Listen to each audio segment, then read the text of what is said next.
The lawyer slid the contract across the mahogany desk, and Alara Quinn's hands trembled as she reached for the pen. One signature. That's all it would take to save her dying brother. One signature to chain herself to a man she'd never met.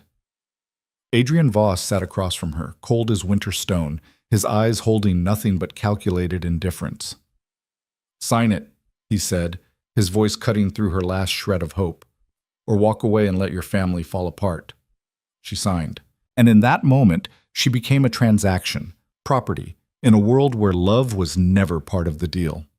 Before we begin, if you're enjoying this story, please hit that like button and comment which city you're watching from.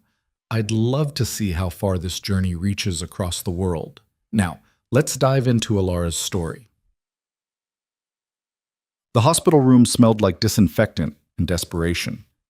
Alara sat in the plastic chair beside her brother's bed, watching the shallow rise and fall of his chest, listening to the steady beep of monitors that were the only proof he was still alive. 13 years old. That's all Liam was. 13 years old and dying because they couldn't afford the treatment that might save him. "Miss Quinn?" She looked up. The doctor stood in the doorway, his expression carefully neutral, the face of someone who'd delivered bad news so many times it no longer registered as tragedy. "The experimental treatment," she said before he could speak. "Is there any way, any possibility?" $300,000. He said it like it was nothing, like it wasn't more money than her family would see in 10 lifetimes. "I'm sorry. Without it, we're looking at palliative care, making him comfortable." Comfortable. Such a gentle word for giving up. After he left, Alara sat there until the shadows grew long across the linoleum floor. Her phone buzzed. Another creditor. She didn't answer. What was the point? The medical bills had already destroyed them. Her father's small business had collapsed under the weight of debt. Her mother worked 3 jobs and still they were drowning. And now this, the final impossible ask. She pressed her forehead to Liam's hand, the one without the IV. His skin was too warm, fever bright. "I'm going to fix this," she whispered. "I promise." She had no idea how, but she'd made the promise anyway. The way you do when someone you love is slipping away and words are all you have left. The answer came from the last place she expected. Her father's former business partner, Marcus Chen, showed up at their cramped apartment 2 days later. Alara answered the door in her waitress uniform, about to leave for her evening shift. She barely recognized him. It had been years since the partnership dissolved, years since her father's company went under while Marcus's thrived. "I heard about Liam," he said without preamble. "May I come in?" They sat at the kitchen table, the one with the wobbly leg her father kept meaning to fix. Marcus looked out of place in his expensive suit, surrounded by their poverty. "I have a proposition," he said, "a solution to your family's financial situation." Alara's stomach tightened. Nothing good ever started with those words. "I'm listening." "There's someone, a client of mine, Adrian Voss. He needs a wife." She almost laughed. "I'm sorry, what?" "For appearances. His family's company is merging with a conservative firm in Asia. They won't work with unmarried men. They consider it unstable. Adrian needs to be married within the month or the deal falls through. And he can't find someone on his own? The whole thing sounded absurd. He doesn't want to." Marcus folded his hands on the table. "Adrian isn't interested in romance or companionship. He wants a business arrangement, a contract. Someone who understands this is purely transactional." "Why me?" "Because you need money, and you won't develop inconvenient feelings. You're not the type to mistake a contract for a fairy tale." He said it matter-of-factly, not cruel, but not kind either, just honest. "He's willing to pay off all your family's debts. Your brother's treatment, fully funded. Your father's business bankruptcy, cleared.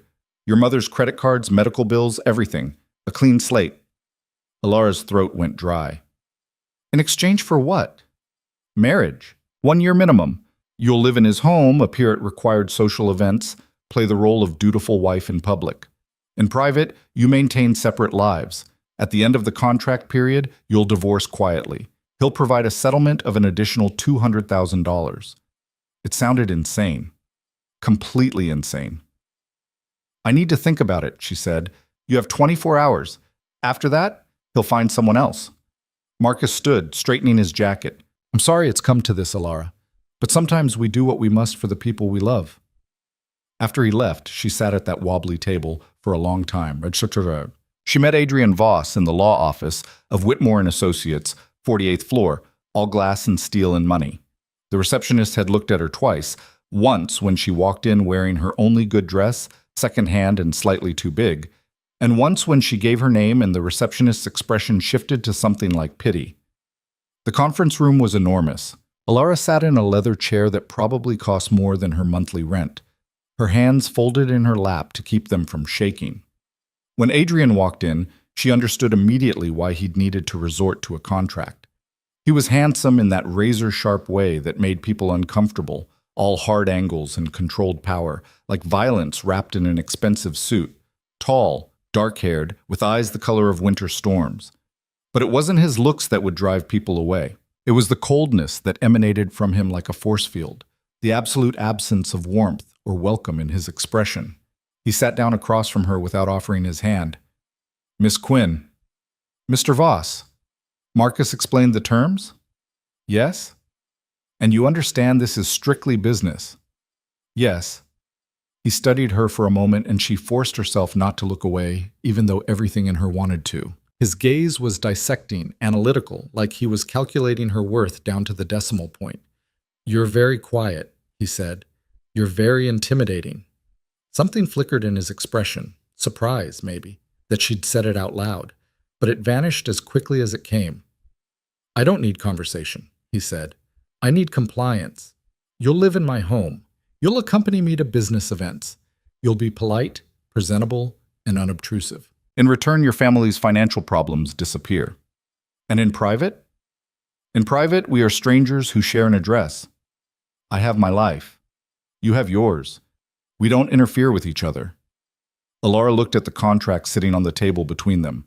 Her brother's face flashed through her mind. Liam, laughing before he got sick. Liam, teaching her to skip stones at the lake. Liam, unconscious in a hospital bed, dying by inches because the world put a price tag on his life and they couldn't afford to pay it. 1 year, she said. Minimum. The contract includes a clause allowing either party to extend if necessary for business purposes. And the divorce is guaranteed.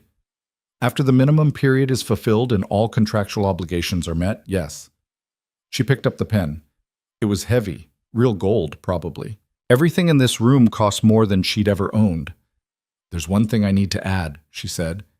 His jaw tightened. This isn't a negotiation. My brother's treatment needs to start immediately, before the wedding. I need your word. For a long moment, he said nothing. Then he took out his phone, typed something, and showed her the screen. An email to his accountant, instructing an immediate transfer of funds to Mercy General Hospital for Liam Quinn's experimental treatment protocol. Done, Adrian said. Now sign. She signed. Her hand didn't shake. She wouldn't let it. Adrian signed below her name, his signature a harsh slash of black ink. Then the lawyer notarized it, and it was done. Legal, binding. She'd just sold herself to save her brother's life. The wedding is in 1 week, Adrian said, standing. My assistant will contact you with details. Pack light. Most of what you own won't be appropriate for where you're going. It should have been an insult. It was just a fact. He left without another word, and Alara sat there in that enormous conference room, staring at her signature on the contract, wondering what she'd just done. The wedding was exactly what she'd expected. Cold, efficient, empty. City Hall. No guests except Marcus and the lawyer as witnesses. Alara wore a simple cream-colored dress she'd bought on sale. Adrian wore a suit that probably cost more than a car. The officiant rushed through the ceremony like he had somewhere else to be, and when he said, "You may kiss the bride," Adrian's lips touched hers for exactly 1 second. A transaction, not a kiss. She was Mrs. Voss now. The thought made her feel like she was wearing someone else's skin. Adrian's penthouse was in the Platinum Tower downtown. The kind of building with a doorman who looked at you like he was calculating whether you belonged there. The private elevator required a key card.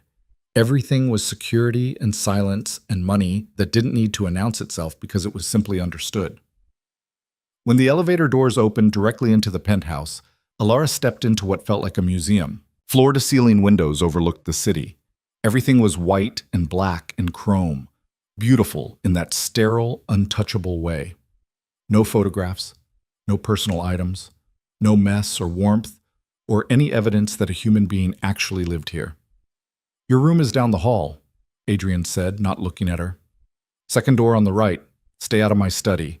My bedroom is off limits. The kitchen is fully stocked, though I'm rarely here for meals. Mrs. Chen comes Tuesdays and Fridays to clean. Don't interfere with her work." He rattled off rules like she was an employee, which she supposed she was. "Is there anything else?" she asked quietly. "Don't expect me to entertain you. I work long hours. When I'm home, I value silence and privacy." "I understand." He looked at her then, really looked at her, and something crossed his face that she couldn't read. "This doesn't have to be unpleasant," he said, and it almost sounded like he meant it. "As long as we both remember what this is." "A business arrangement." "Exactly." He disappeared into his study, and Alara was left standing in the cavernous living room, her small suitcase at her feet, wondering how she was supposed to live in a place that felt less like a home and more like a very expensive prison. Her room was beautiful. That was the worst part. It had clearly been designed by a professional, all soft grays and whites, with a bed so large she could have slept sideways, an ensuite bathroom with marble counters and a rainfall shower, a walk-in closet that was currently empty except for her meager belongings that looked pathetic hanging in all that space. She sat on the edge of the bed and called her mother. "Ilara, how is everything?" "It's fine, Mom." "How's Liam?" "They started the treatment this morning." Her mother's voice broke. "I don't know how you did it, baby, but thank you. Thank you." Ilara closed her eyes. "I'm just glad he's getting help." "This man you married, Marcus said he's very wealthy." "Yes." "And he's treating you well?" "Liar, liar." "Yes, Mom, I'm fine." They talked for a few more minutes, her mother's relief palpable even through the phone. When Alara hung up, she sat in the silence of her beautiful prison and tried not to feel like she'd made a terrible mistake. The first week, Adrian was barely there. He left before she woke up and came home after she'd gone to bed. Sometimes she heard him moving around late at night, footsteps in the hallway, the sound of a door closing. Once she woke at 3 in the morning and saw light under his study door. She learned the rhythms of the penthouse, the way sunlight hit the windows in the morning, the hum of the refrigerator, the silence that was so complete it felt like a presence of its own. She also learned things about Adrian, though he never told her directly. He drank his coffee black. He had it delivered every morning at 6:30, always the same order from the same cafe. He read 3 newspapers, physical papers, not digital. He owned exactly 1 photograph, tucked in a drawer of the entryway table where she found it while looking for stamps. A woman with dark hair and a bright smile, her arm around a younger version of Adrian who actually looked happy. She didn't ask about it. It wasn't her business. On Friday night, he came home at a reasonable hour for the first time.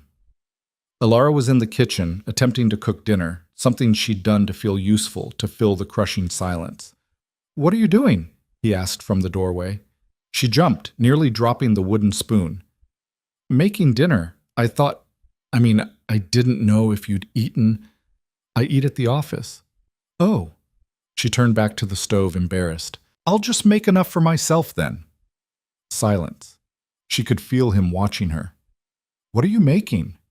His tone was different, not warm, but not cold either, just curious. "Pasta primavera, it's nothing fancy." More silence. Then, "I haven't eaten yet." It wasn't quite an acceptance, but it wasn't a rejection either. She made 2 plates. They sat at the dining table, which probably seated 12 but felt enormous with just the 2 of them at opposite ends. Adrian ate mechanically, like food was just fuel, nothing to enjoy. "It's good," he said after a while. "Thank you." "Where did you learn to cook?" "My mother, she's Italian. Well, her grandparents were. She taught me some recipes."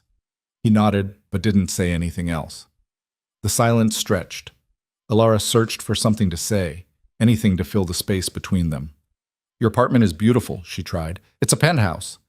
"Right, the penthouse. It's very clean." "I value organization." This was excruciating. Every attempt at conversation hit a wall. She gave up and focused on her pasta. But then Adrian said something that surprised her. "You don't have to try so hard." She looked up. He was watching her with those storm-gray eyes, his expression unreadable. "What do you mean?" "The small talk, the nervous chatter. This is exactly what I wanted to avoid." He set down his fork. "I don't need you to like me, Miss Quinn. I need you to fulfill your contractual obligations and otherwise stay out of my way." The words stung, even though they shouldn't have.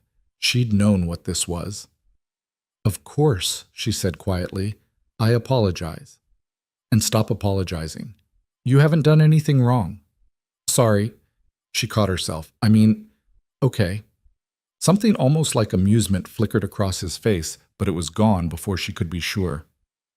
They finished dinner in silence. Well, the first public event was a charity gala 2 weeks after the wedding. Adrian's assistant, a severe woman named Patricia, had arrived at the penthouse 3 days prior with a stylist and enough designer clothes to fill Ilara's empty closet twice over. "Mr. Voss has specific expectations for these events," Patricia explained while the stylist held up various gowns. "You'll need to appear polished, elegant, and completely devoted to your husband." "Devoted?" Ilara repeated. "Affectionate, attentive. The world needs to believe this marriage is real." Patricia's expression made it clear she knew exactly what this marriage was. "Can you manage that?" Ilara thought about her brother, about the treatment that was working, about the debt that was gone. "Yes." "Good. Try this one." The dress was deep emerald green, silk that moved like water. When Ilara put it on, she barely recognized herself in the mirror. The stylist did her hair and makeup, transforming her from invisible to elegant. "You'll do," Patricia said, which apparently passed for a compliment. On the night of the gala, Adrian knocked on her bedroom door. When she opened it, he went very still. "Is something wrong?" she asked. "No." He cleared his throat. "You look appropriate." Appropriate. That was one word for it. He offered his arm, and she took it, feeling the tension in his muscles beneath the expensive fabric of his tuxedo. "Remember," he said as they rode down in the elevator, "we're happily married. Whatever you feel about me privately, in public you adore me." "I understand. And if anyone asks personal questions, keep the answers vague. We met through mutual friends. It was love at first sight. All the usual romantic nonsense people expect to hear." Love at first sight. Right. The gala was at the Grandfield Hotel, all marble and crystal chandeliers and people who wore their wealth like armor. Ilara felt out of place immediately, even in her expensive dress. These people had been born into this world. She was just visiting. Adrian's hand settled on the small of her back as they entered, a touch that looked possessive but felt impersonal. "Adrian." A man in his 50s approached, drink in hand. "This must be the lucky lady we've heard so much about." "Richard, this is my wife Ilara. Darling, Richard Patterson, CEO of Patterson Industries." Darling. The endearment sounded foreign in his mouth. "Lovely to meet you," Ilara said, offering her hand. "The pleasure is mine. Adrian's been quite secretive about you. How did you two meet?" She felt Adrian's fingers press slightly into her back, a reminder. "Through mutual friends," she said, smiling. "It all happened rather quickly." "Love often does," Richard said, winking. "You've tamed our infamous bachelor. Well done." Tamed, she resisted the urge to laugh at the absurdity. They moved through the crowd, Adrian introducing her to business associates, investors, people whose names she'd forget immediately. Everyone seemed charmed by the story of their whirlwind romance. No one suspected the truth. She was good at this, she realized. Good at smiling and nodding and playing the part of the devoted wife. Maybe because she'd spent her whole life making herself invisible. And this was just another form of disappearing, becoming whoever people expected her to be. "You're doing well," Adrian murmured during a brief moment when they were alone at their table. "Thank you." "I mean it. You're a better actress than I expected." She didn't know if that was a compliment or an insult. Later, when the orchestra started playing, Adrian stood and offered his hand. "We should dance. People will expect it." Her heart hammered. "I'm not very good at dancing. Just follow my lead." On the dance floor, he pulled her close, closer than they'd ever been. His hand on her waist, her hand in his. This close, she could smell his cologne, something expensive and woodsy. This close, she could see that his eyes weren't just gray. They had flecks of blue, like storm clouds with breaks of sky. "Relax," he said. "You're stiff." "I'm nervous." "Why?" "Because everyone's watching us." "Let them watch. They see what we want them to see." But as they moved across the floor, something shifted. His hand tightened slightly on her waist. His gaze dropped to her face and stayed there. For just a moment, just one brief, impossible moment, it felt real.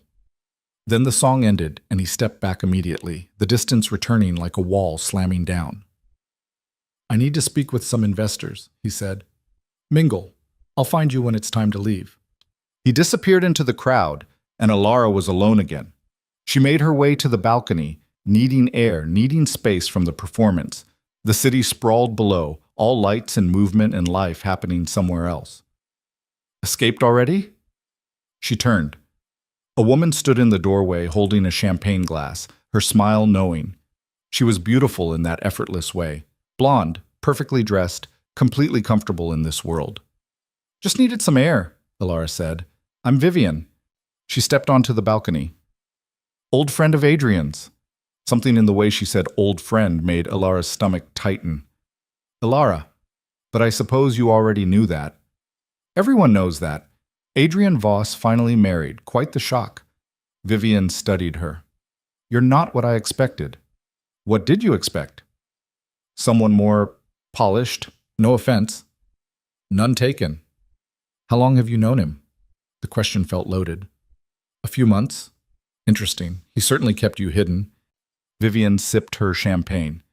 "But then, Adrian's always been good at keeping secrets." Alara didn't know what to say to that. "Word of advice," Vivian continued, her voice dropping. "Don't fall in love with him. He's not capable of it. Trust me, I learned that the hard way."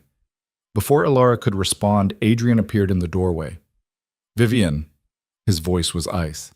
"Adrian, I was just meeting your lovely wife." "And now you have, if you'll excuse us." He took Alara's arm and steered her back inside, his grip firm. "Who was that?" she asked. No one important, but the tension in his jaw said otherwise. They left shortly after, the car ride home silent. When they reached the penthouse, Adrian went straight to his study and closed the door. Alara changed out of her dress and lay in bed, staring at the ceiling. Don't fall in love with him. As if there was any danger of that. As if you could love someone who looked at you like you were a problem to be managed, a box to be checked. But she thought about the moment on the dance floor, the way his hand had tightened on her waist, the way his eyes had softened for just a second. Then she pushed the thought away. This was a contract, nothing more. She just needed to remember that. Chichet. 3 weeks into the marriage, Alara found a routine. She woke early, before Adrian left for work. She'd make coffee and sit by the windows, watching the city wake up. Sometimes he'd pass through the kitchen, and they'd exchange brief, stilted good mornings. Sometimes he'd leave without acknowledging her at all. She spent her days reading, exploring the neighborhood, video calling with Liam, who was improving steadily. The treatment was working. Her brother was going to live. That made everything else bearable. In the evenings, she'd cook dinner. Sometimes Adrian would eat with her. Sometimes he wouldn't. The conversations, when they happened, were minimal. How was your day? Fine. Would you like more wine? No. It was lonely in a way she hadn't expected. Being alone was one thing. Being lonely while living with another person was something else entirely. But on Thursday of the 3rd week, something changed. She was in the kitchen making dinner when she heard a crash from Adrian's study, followed by cursing. She hesitated, then knocked on the door. What? His voice was sharp. Are you all right? I'm fine. She should have walked away. Instead, she opened the door. Adrian stood amid shattered glass, his hand bleeding. A tumbler had broken on the floor, whiskey soaking into the expensive rug. I said I'm fine, he snapped. You're bleeding. It's nothing. Alara ignored him, went to the kitchen, and came back with the first aid kit. She knelt beside him, picking up the larger pieces of glass. Leave it, he said. Sit down. Excuse me? She looked up at him. Sit down. Let me see your hand. For a moment, she thought he'd refuse. Then, to her surprise, he sat. His hand was cut across the palm, not deep but bleeding steadily. She cleaned it carefully, her fingers gentle against his skin. "What happened?" she asked quietly. "I was careless." "Were you drinking?" "Does it matter?" She wrapped gauze around his palm. "You could have hurt yourself worse." "Concerned for me, Miss Quinn?" "It's Mrs. Voss now," she said without thinking. "And yes, actually, believe it or not." He went very still. When she glanced up, he was staring at her with an expression she couldn't read. "Why?" he asked. "Why what?" "Why do you care? This is a contract. I pay you to appear at events and stay out of my way. Nothing in our agreement requires you to give a damn if I bleed." His words were harsh, but there was something underneath them, something that sounded almost like pain. "Maybe I'm just a decent person," she said quietly. "Did you consider that?" "Decent people don't sell themselves into marriage." It was cruel, intentionally so. She should have flinched, should have backed away. Instead, she finished tying off the bandage and met his eyes. "No," she agreed. "Decent people sacrifice themselves to save the people they love. There's a difference." She stood, gathering the first aid supplies. "Alara." She stopped. He'd never used her first name before. "Thank you," he said. Quiet, almost reluctant. "You're welcome." She left him sitting there, surrounded by broken glass, and went back to the kitchen where dinner was burning. After that night, something shifted. Adrian started coming home earlier, not every night, but more often. He'd eat dinner with her, and the silences became less oppressive. He asked about her day. She asked about his work. The conversations were still surface level, still careful, but they were conversations. One evening, she found him in the living room, standing by the windows, lost in thought. "Penny for your thoughts?" she said. He glanced at her. "That's a terrible exchange rate." "Inflation."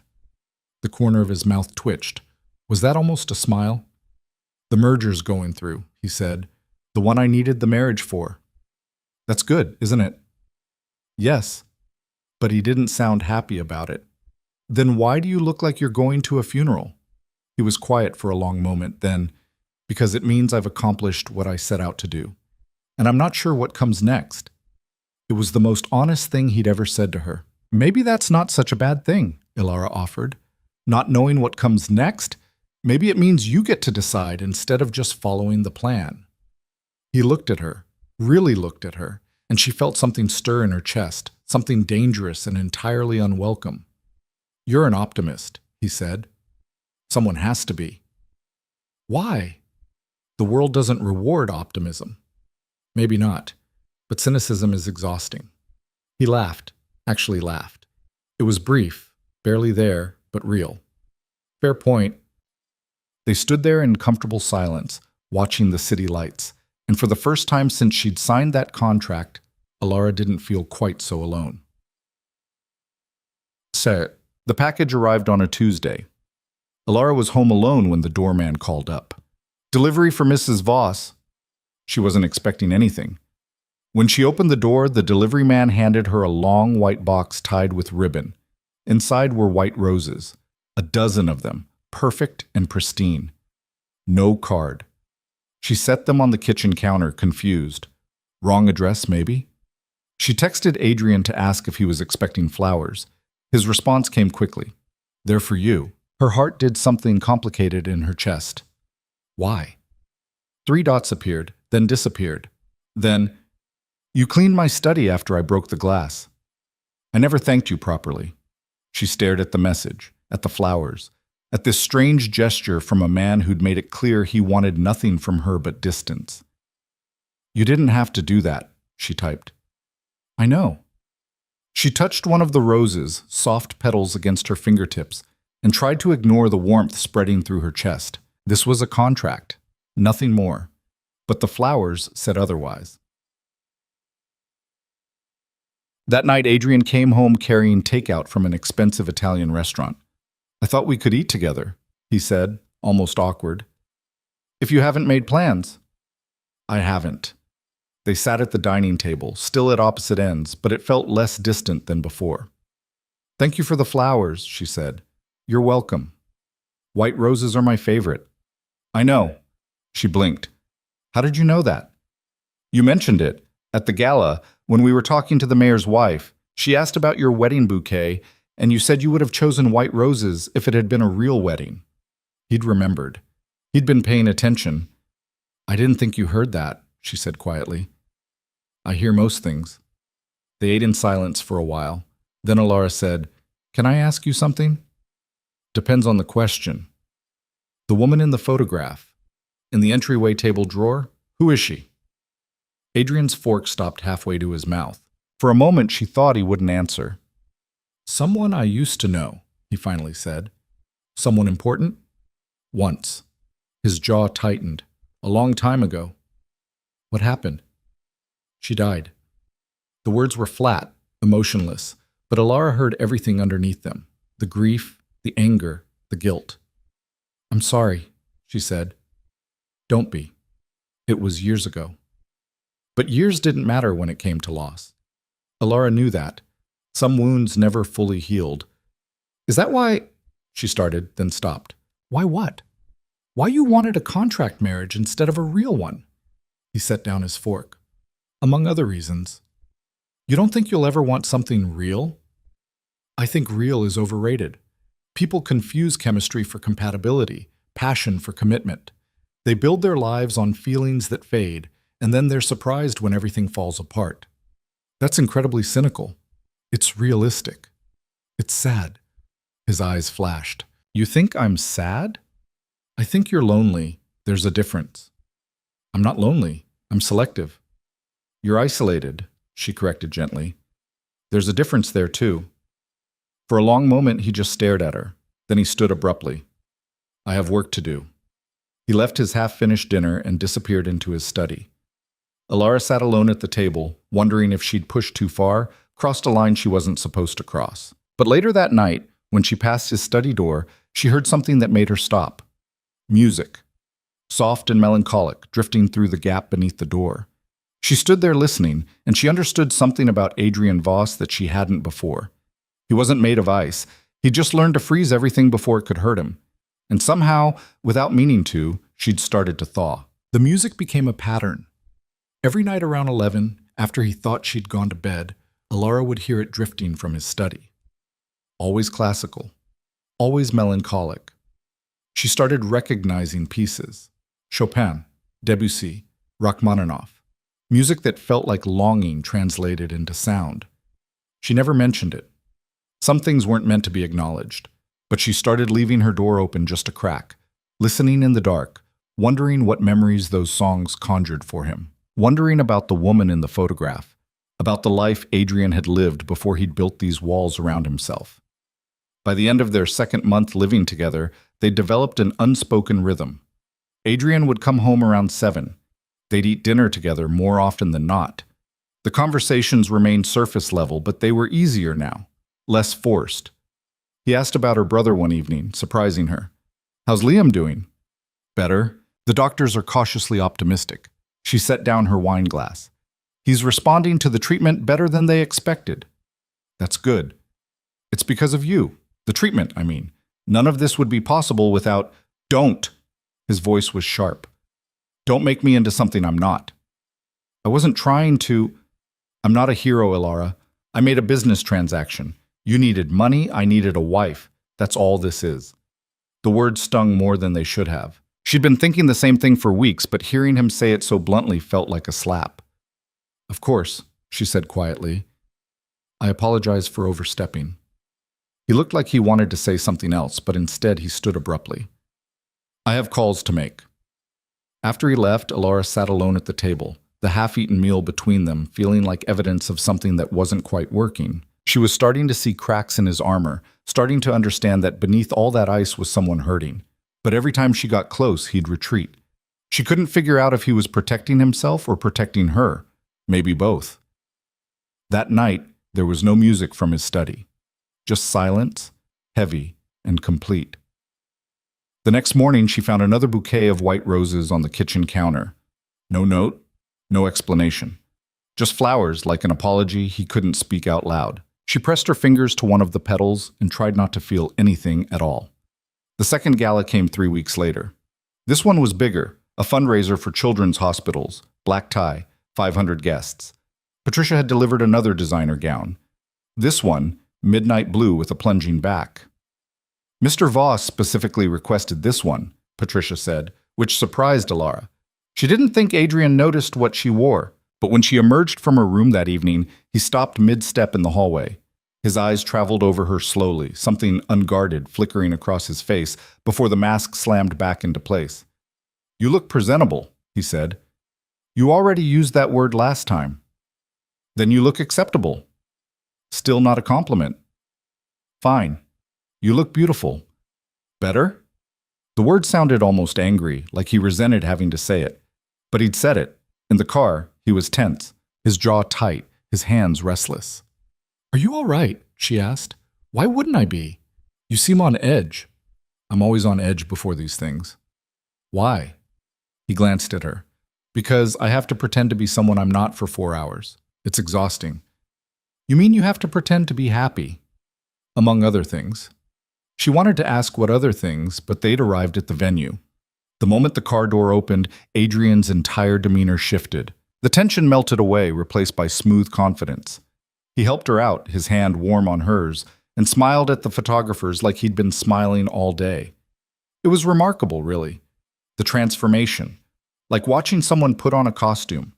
Inside, he was charm itself, introducing her to people whose names she'd never remember, his hand never leaving the small of her back, playing the role of devoted husband so convincingly that even she almost believed it. "You two are absolutely radiant," an older woman gushed. "How long have you been married now?" 2 months, Adrian said, pulling Alara closer, though it feels like no time at all. "Young love," the woman sighed. "Treasure it." After she walked away, Alara murmured, "You're a very good liar." "It's not lying, it's acting." "What's the difference?" "Lying is malicious. Acting is survival." Before she could respond, someone called Adrian's name. He excused himself, leaving her alone in a crowd of strangers. She made her way to the bar, ordered a glass of wine, and tried to look like she belonged there. "Mrs. Voss?" She turned. A man stood beside her, mid-40s, expensive suit, familiar in a way that made her uncomfortable, though she couldn't place why. "I don't believe we've met," she said carefully. "Marcus Chen didn't mention me?" He smiled, but it didn't reach his eyes. "I'm James Voss, Adrian's father." Everything in her went cold. Adrian had never mentioned his father. She'd assumed they weren't close, but the way this man was looking at her suggested something darker than simple estrangement. "It's nice to meet you," she managed. "Is it?" He sipped his drink. "I doubt that. I imagine my son has said nothing flattering about me." "He hasn't said anything at all, actually." "How typical. Adrian's always been talented at pretending inconvenient people don't exist." James studied her like she was a specimen under glass. "You're not what I expected." "So I've been told." "I expected someone more calculating, someone who'd pursued him deliberately. But you seem rather ordinary." The insult was delivered casually, like he was commenting on the weather. "I'm sorry to disappoint," Alara said, her voice tight. "Oh, you don't disappoint me. You disappoint my expectations for my son. I raised him to be strategic, to marry someone who could elevate the Voss name. Instead, he chooses—" He gestured vaguely at her. "Well, you." Something hot flared in her chest. "I think this conversation is over." "Is it?" James moved closer. "Here's something you should know about Adrian, Mrs. Voss. He doesn't love. He doesn't attach. He uses people until they're no longer useful, and then he discards them. Whatever you think is happening between you two, you're wrong. You're a means to an end, and when that end is achieved, you'll be gone." "Why are you telling me this?" "Because I like you."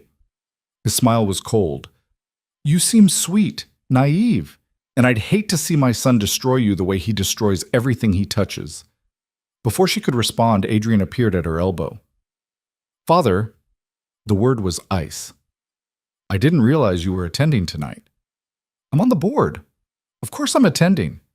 James's smile widened. "I was just getting acquainted with your lovely wife. We were having such a nice conversation." "Were you?" It wasn't a question. The tension between them was suffocating. Alara felt caught in the middle of something much larger than a simple family disagreement. "We should go," Adrian said, his hand wrapping around her wrist. "Leaving so soon? The night's just begun. I have an early meeting."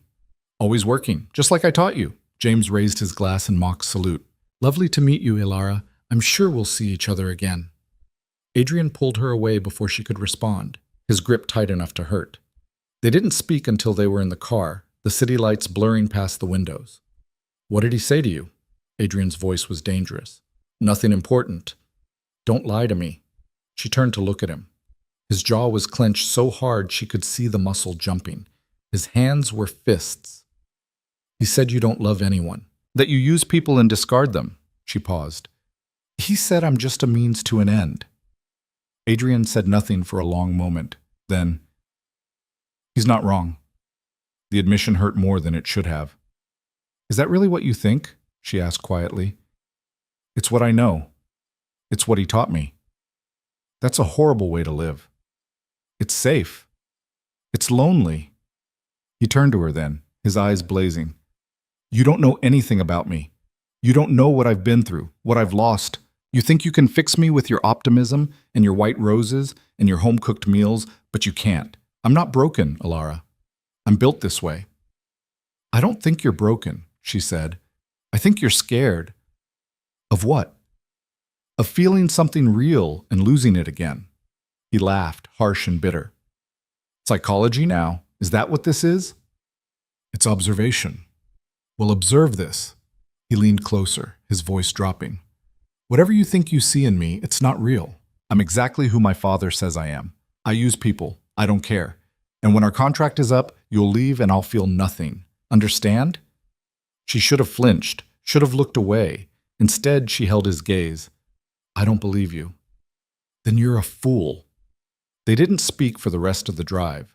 When they reached the penthouse, Adrian went straight to his study and slammed the door. Alara heard the clink of glass, the pour of liquid. She changed out of her gown and sat on her bed, shaking. She'd pushed too far, crossed a line she shouldn't have crossed. But she couldn't shake the feeling that everything he'd said in the car was exactly what he'd needed to say to keep her at a distance. That underneath all that anger was fear, pure and simple. Around midnight, she heard it. Not music this time, a crash, glass breaking, a sound that might have been a curse or might have been something worse. She should have stayed in her room, should have let him destroy himself in private. Instead, she walked to his study and opened the door.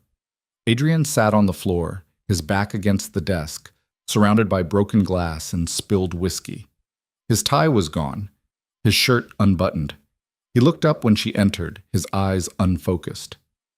"Get out," he said. She closed the door behind her and sat down beside him, careful of the glass.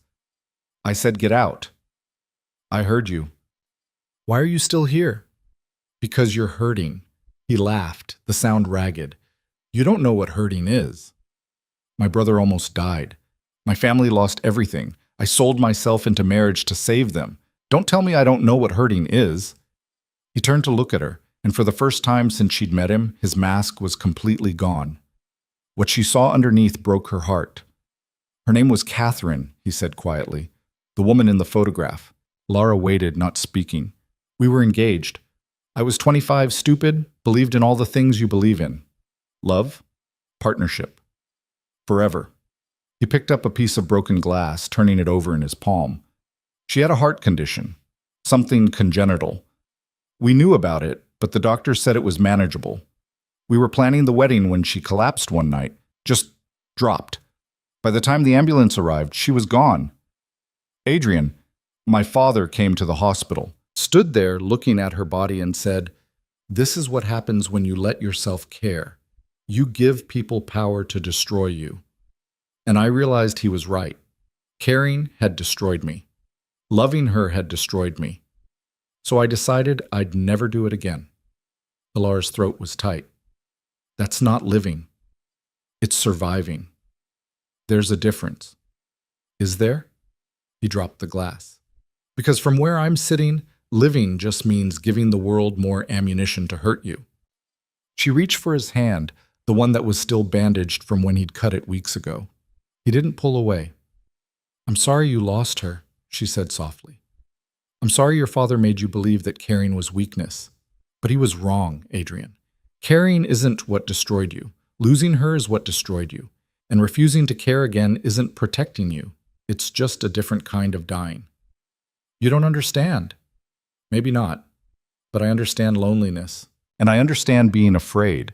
And I know that the walls you've built around yourself aren't keeping you safe. They're keeping you trapped. He looked at her for a long moment, and something in his expression shifted, softened. Why do you care? He asked, his voice barely above a whisper. I've given you nothing but coldness. I've been cruel. I've pushed you away at every turn. Why do you keep trying? Because underneath all of that, I see someone worth caring about. You're wrong. I don't think I am. They sat there in the broken glass and spilled whiskey, and for the first time, Adrian didn't pull away when she leaned her head against his shoulder. I don't know how to do this, he said quietly. Do what? Let someone in. You're doing it right now. He was silent for a long time, then, I'm afraid. Of what? Of this. Of you. Of what it means if I start to care and then lose you too. You won't lose me. You don't know that. No, she admitted. I don't. But being afraid of loss doesn't make the loss any less inevitable. It just means you wasted the time you had being scared instead of living. He turned to look at her, his eyes searching her face like he was trying to find the lie, the trap, the inevitable betrayal. But there wasn't one. I don't deserve you, he said. Probably not. But here I am anyway. Something that might have been a laugh escaped him. Then he did something that surprised them both. He kissed her, not like at their wedding, perfunctory and cold. This was real, desperate, like he was drowning and she was air. Alara's breath caught. For a moment she froze. Then she kissed him back, her hands finding his face, feeling the stubble on his jaw, the heat of his skin. When they broke apart, they were both breathing hard. That was a mistake, Adrian said, but he didn't move away. Was it? This is a contract. We agreed. Forget the contract. We can't. Why not? Because... He stopped, his hand coming up to cup her cheek. Because I don't know how to do this without hurting you. Then we'll figure it out together. He kissed her again, slower this time, and she felt something shift between them, like a door opening, like ice cracking. When he pulled her closer, she went willingly, and for the first time since she'd entered this penthouse, she didn't feel like a stranger in someone else's life. She felt like she was exactly where she was supposed to be. They stayed on the floor of his study until the early hours of the morning, talking in quiet voices about everything and nothing. He told her about Catherine, about the guilt he carried, about the way his father had shaped him into something hard and unfeeling. She told him about her family, about the weight of responsibility, about feeling invisible her entire life. You're not invisible, he said. I see you. Do you? Every day. You think I don't notice, but I do. The way you arrange books by color, the way you hum when you cook, the way you always check the window before bed to make sure it's locked even though we're 48 floors up. She stared at him. You notice all that. I notice everything about you. Something warm bloomed in her chest, dangerous and terrifying and entirely welcome. Adrian? I think I'm starting to care about you. He was quiet for so long she thought he wouldn't respond. Then, I know, that's what scares me most. They fell asleep there, tangled together on the floor, and when Alara woke up hours later with the morning sun streaming through the windows, she found herself alone. Adrian had covered her with his jacket and left a glass of water on the desk, but he was gone. She sat up disoriented and saw a note on his chair. Had to go to the office early. Mrs. Chen will clean the glass. We should talk tonight. She pressed the note to her chest and tried not to hope too hard. That evening, she cooked his favorite meal, at least the one she'd noticed him finishing every time she made it. Chicken marsala with roasted vegetables. She set the table carefully, opened a bottle of wine, and waited. 7 o'clock came and went. 8 o'clock. 9. At 10, she gave up and put the food away. At 11, she heard the front door open. Adrian walked in looking exhausted, his tie loose, his hair disheveled. When he saw the table still set, something crossed his face. "I'm sorry," he said. "I got caught up in... It's fine. It's not fine. I should have called. You're here now." They stood there, the weight of the previous night between them. "About last night," Adrian started. Alara's heart sank. Here it came. The backpedaling, the walls going back up. "It shouldn't have happened," he continued. "I was drunk, emotional, not thinking clearly." "Right. But..." He stepped closer. "I meant everything I said. About seeing you, about noticing, about being afraid." "Then why are you apologizing?" "Because I don't want you to expect things from me that I can't give." "What things?" "Love. A real marriage. Happily ever after." "I'm not asking for any of that." "Aren't you?" She met his eyes. "I'm asking for honesty. I'm asking you to stop pretending you don't feel anything when I know you do. Feeling something and acting on it are different things." "Why?" "Because acting on it means risking everything, and I can't..." He ran a hand through his hair, frustrated. "I can't lose someone else. I won't survive it. So instead you're choosing to lose me slowly. Is that better?" He flinched. "That's not fair." "None of this is fair, but it's what we have." She moved closer to him. "You asked me why I care. I'll tell you. Because I see who you are underneath all this fear. I see someone kind and broken and trying so hard not to be hurt again that he's forgotten how to live. And I care because someone should. Because you deserve to be cared about, even if you don't believe it." "Alara, I'm not asking you to love me. I'm asking you to stop punishing yourself for loving someone who died. Because she wouldn't want this for you, this half-life, this cold existence." Tears were streaming down her face now, and she didn't bother wiping them away. Adrian looked at her like she'd broken something inside him. Then he crossed the space between them and pulled her into his arms. "I don't know how to do this," he whispered into her hair. "We'll figure it out. What if I hurt you? What if you don't?" He pulled back just enough to look at her face. Then he kissed her, gentle this time, like she was something precious that might break. When they separated, he rested his forehead against hers. "This is terrifying," he said. "I know. I'm probably going to mess this up." "Probably. And you still want to try?" "Yes." He kissed her again, and this time when he pulled her close, it felt less like desperation and more like surrender. That night things changed between them. The walls didn't come down all at once. Adrian was too practiced at protecting himself for that. But they started to crack. He started coming home earlier, started asking about her day and actually listening to the answers, started eating dinner with her every night instead of hiding in his study. The white roses appeared more frequently, sometimes with notes now. Simple things. "Thought of you," or "These reminded me of your smile." She started finding books on the coffee table, novels he'd picked up because she'd mentioned liking the author. Coffee from her favorite cafe waiting for her in the morning. Small gestures that said what he couldn't yet say out loud. They still slept in separate rooms, but the distance between those rooms felt less absolute. One evening, she found him in the living room, standing by the windows like she'd found him that first time. "What are you thinking about?" she asked. "You?" The admission was so simple, so honest, that it stole her breath. "What about me?" He turned to face her. "How you've changed everything. This place used to be just somewhere I slept. Now when I think about coming home, I think about you being here. And that's..." He trailed off. "Scary? Terrifying." She walked over to him, slipped her hand into his. "For what it's worth, I'm terrified too." "Why? You're not the one who's forgotten how to feel." "No. But I'm the one falling for someone who might never fall back."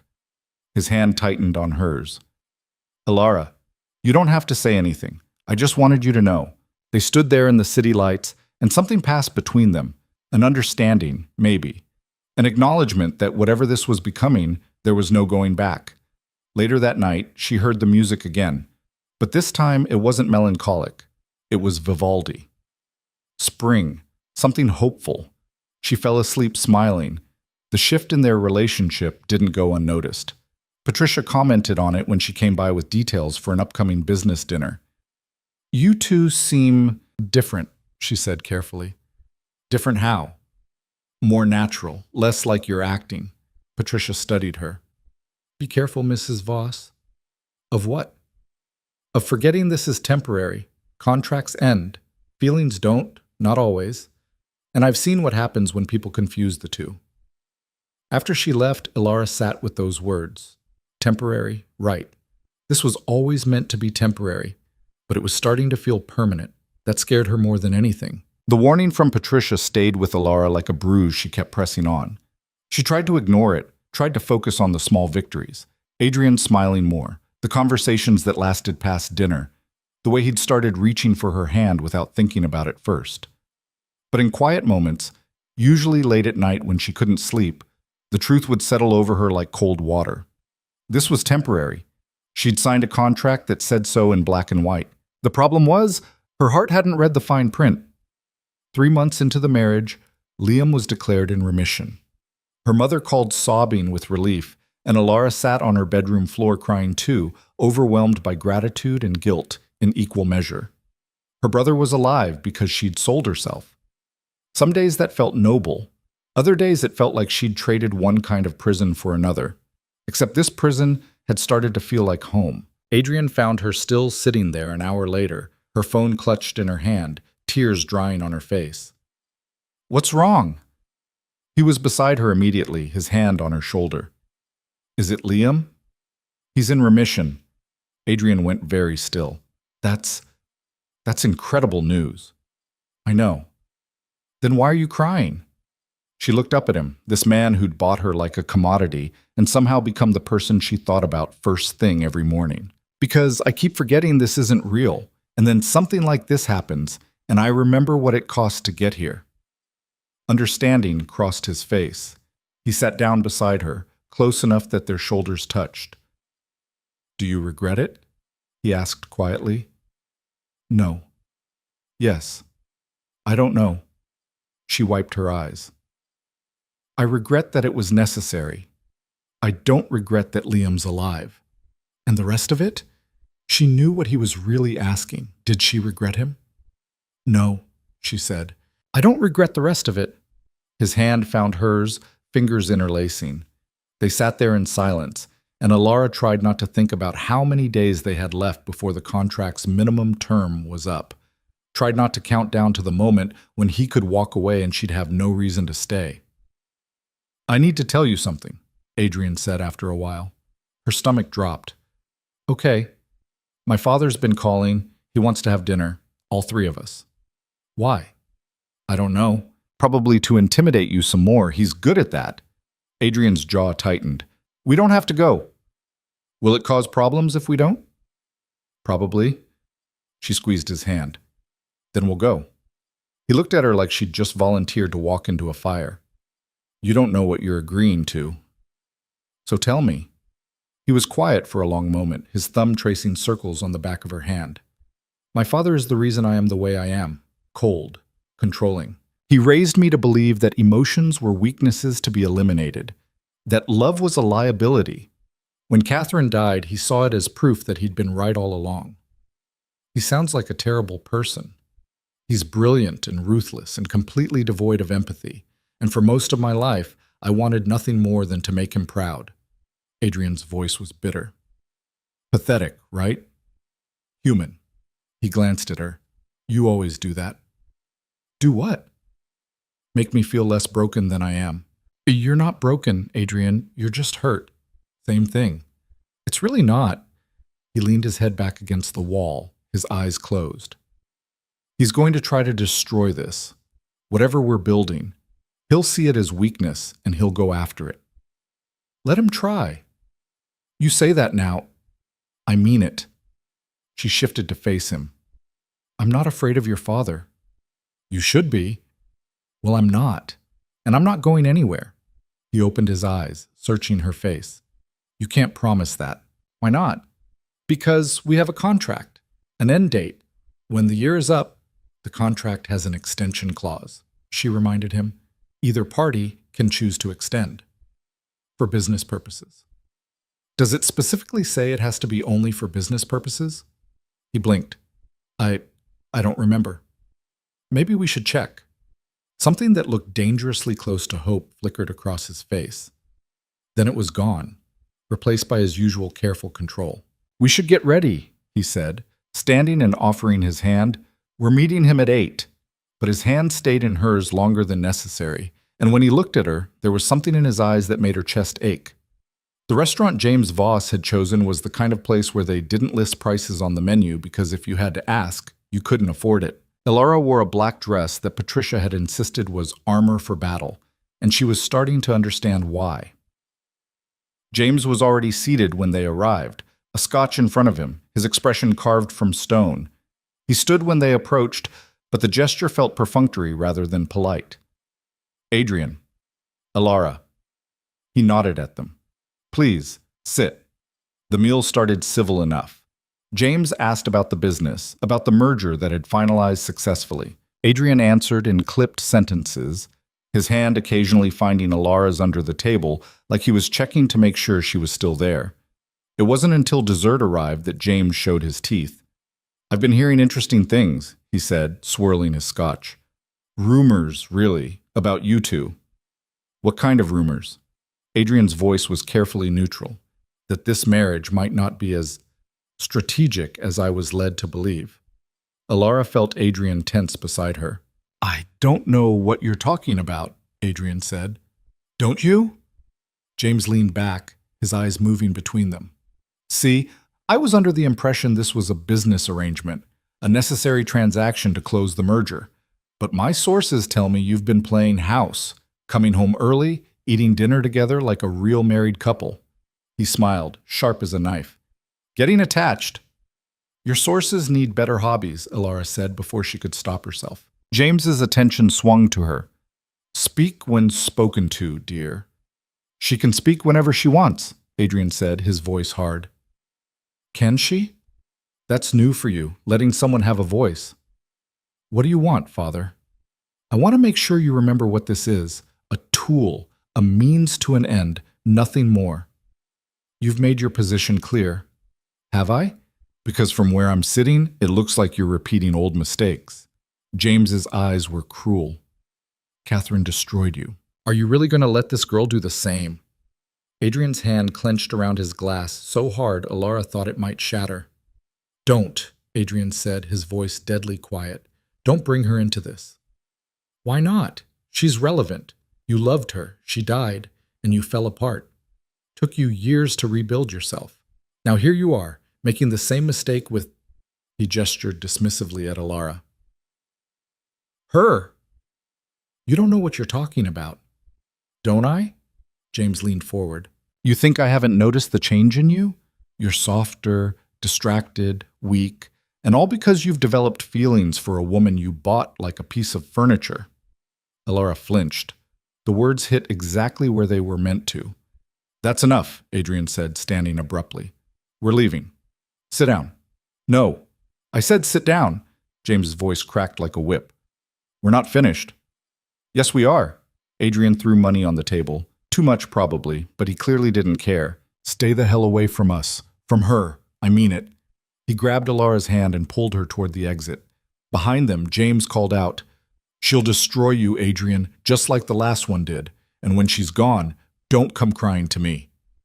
In the car, Adrian was silent. His jaw was locked, his knuckles white on the steering wheel. Elara wanted to say something, anything, but every word felt inadequate. When they got back to the penthouse, he went straight to his study. Elara stood in the hallway, listening to the sound of drawers slamming, papers being thrown, the crash of something breaking. She gave him 10 minutes. Then she opened the door. Adrian stood at the window, his back to her, his shoulders rigid with tension. "I told you he'd try to destroy this," he said without turning around. "He didn't destroy anything." "Didn't he?" "He's right, Elara, about all of it. I bought you. This was never supposed to be real." "But it is real, is it?" He spun to face her. "Or are you just good at pretending, at playing the part you were paid to play?" The accusation stung. "You don't believe that." "Don't I?" "How do I know any of this is real? How do I know you're not just performing? Because I'm standing here right now when I could be anywhere else. Because I stayed when your father tried to tear me down. Because I—" She stopped, the words catching in her throat. Because what? Because I'm falling in love with you, you idiot. The silence was deafening. Adrian stared at her like she'd slapped him. Don't, he said finally. Don't what? Don't love me. Don't waste your time on someone who can't give you what you deserve. What I deserve? Adrian, I signed a contract to marry a stranger for money. I'm not exactly holding out for a fairy tale here. Then what are you holding out for? You. The word came out broken. Just you. Broken and scared and terrible at expressing emotions. That's what I want. He crossed the space between them in 3 strides, his hands framing her face. I'm going to hurt you. Probably. I'm going to disappoint you. Likely. Then why, Because loving someone isn't about them being perfect. It's about choosing them anyway. He kissed her then, desperate and almost angry, like he was trying to prove her wrong, trying to scare her away. She kissed him back just as fiercely, her hands fisting in his shirt. When they broke apart, both breathing hard, he rested his forehead against hers. I don't know how to do this, he whispered. You keep saying that. Because it's true. Then stop trying to figure it out and just do it. What if I fail? Then you fail, and we try again. Something in him cracked. She could see it happening, the walls he'd spent years building starting to crumble. I'm terrified of losing you, he admitted. I'm terrified of you pushing me away. What if I do both?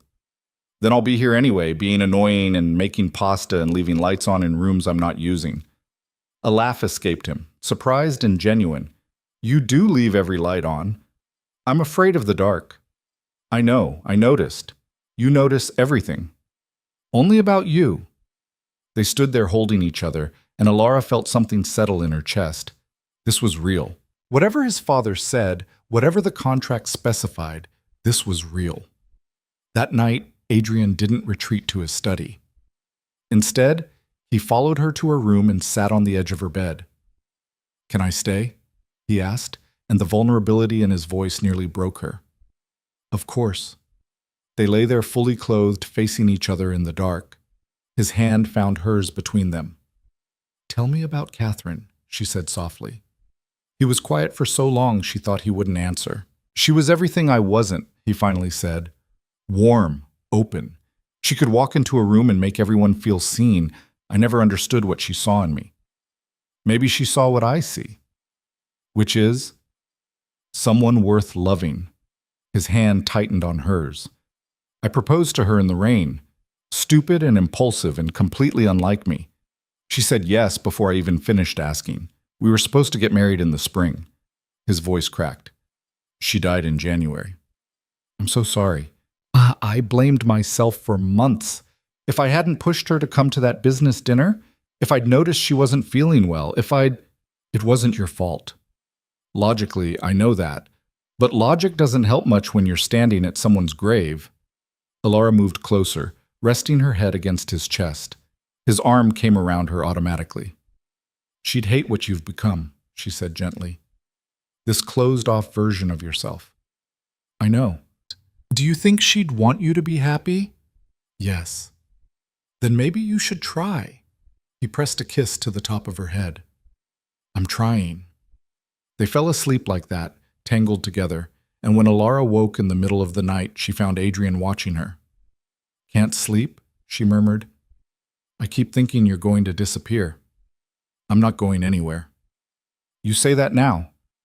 I mean it. He pulled her closer, burying his face in her hair. Don't leave me. I won't. Promise. I promise. It was a promise she meant with everything she had. What she didn't know yet was how hard it would be to keep.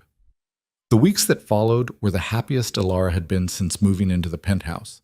Adrian was still guarded, still struggled with vulnerability, but he was trying.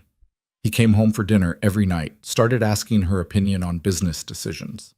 Introduced her to his colleagues as his wife without the careful distance he'd maintained before. They started sleeping in the same bed, though they hadn't crossed certain lines yet. Adrian seemed afraid to, like physical intimacy would somehow break whatever fragile thing they were building. We don't have to rush, Alara told him one night when his kisses had turned heated and then abruptly stopped. I want to. He ran a hand through his hair, frustrated. Catherine and I we were waiting until after the wedding, and then she died. And since then there hasn't been anyone. Understanding dawned. You haven't been with anyone since her? No, it felt like betrayal. Adrian, that was 8 years ago. I know. You know that's not healthy, right?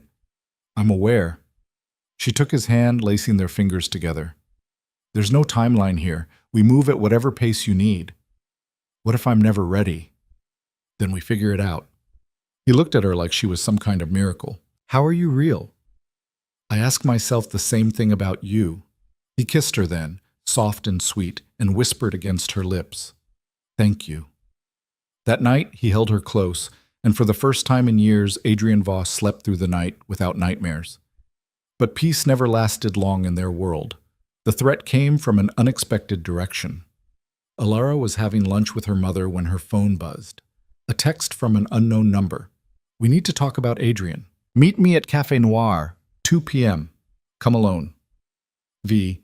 She knew immediately who V was, Vivienne. She should have ignored it, should have told Adrian. But curiosity got the better of her. At 2 o'clock, she walked into Café Noir to find Vivienne sitting in a corner booth, looking elegant and dangerous. I wasn't sure you'd come, Vivienne said. I'm here. What do you want? To warn you. About?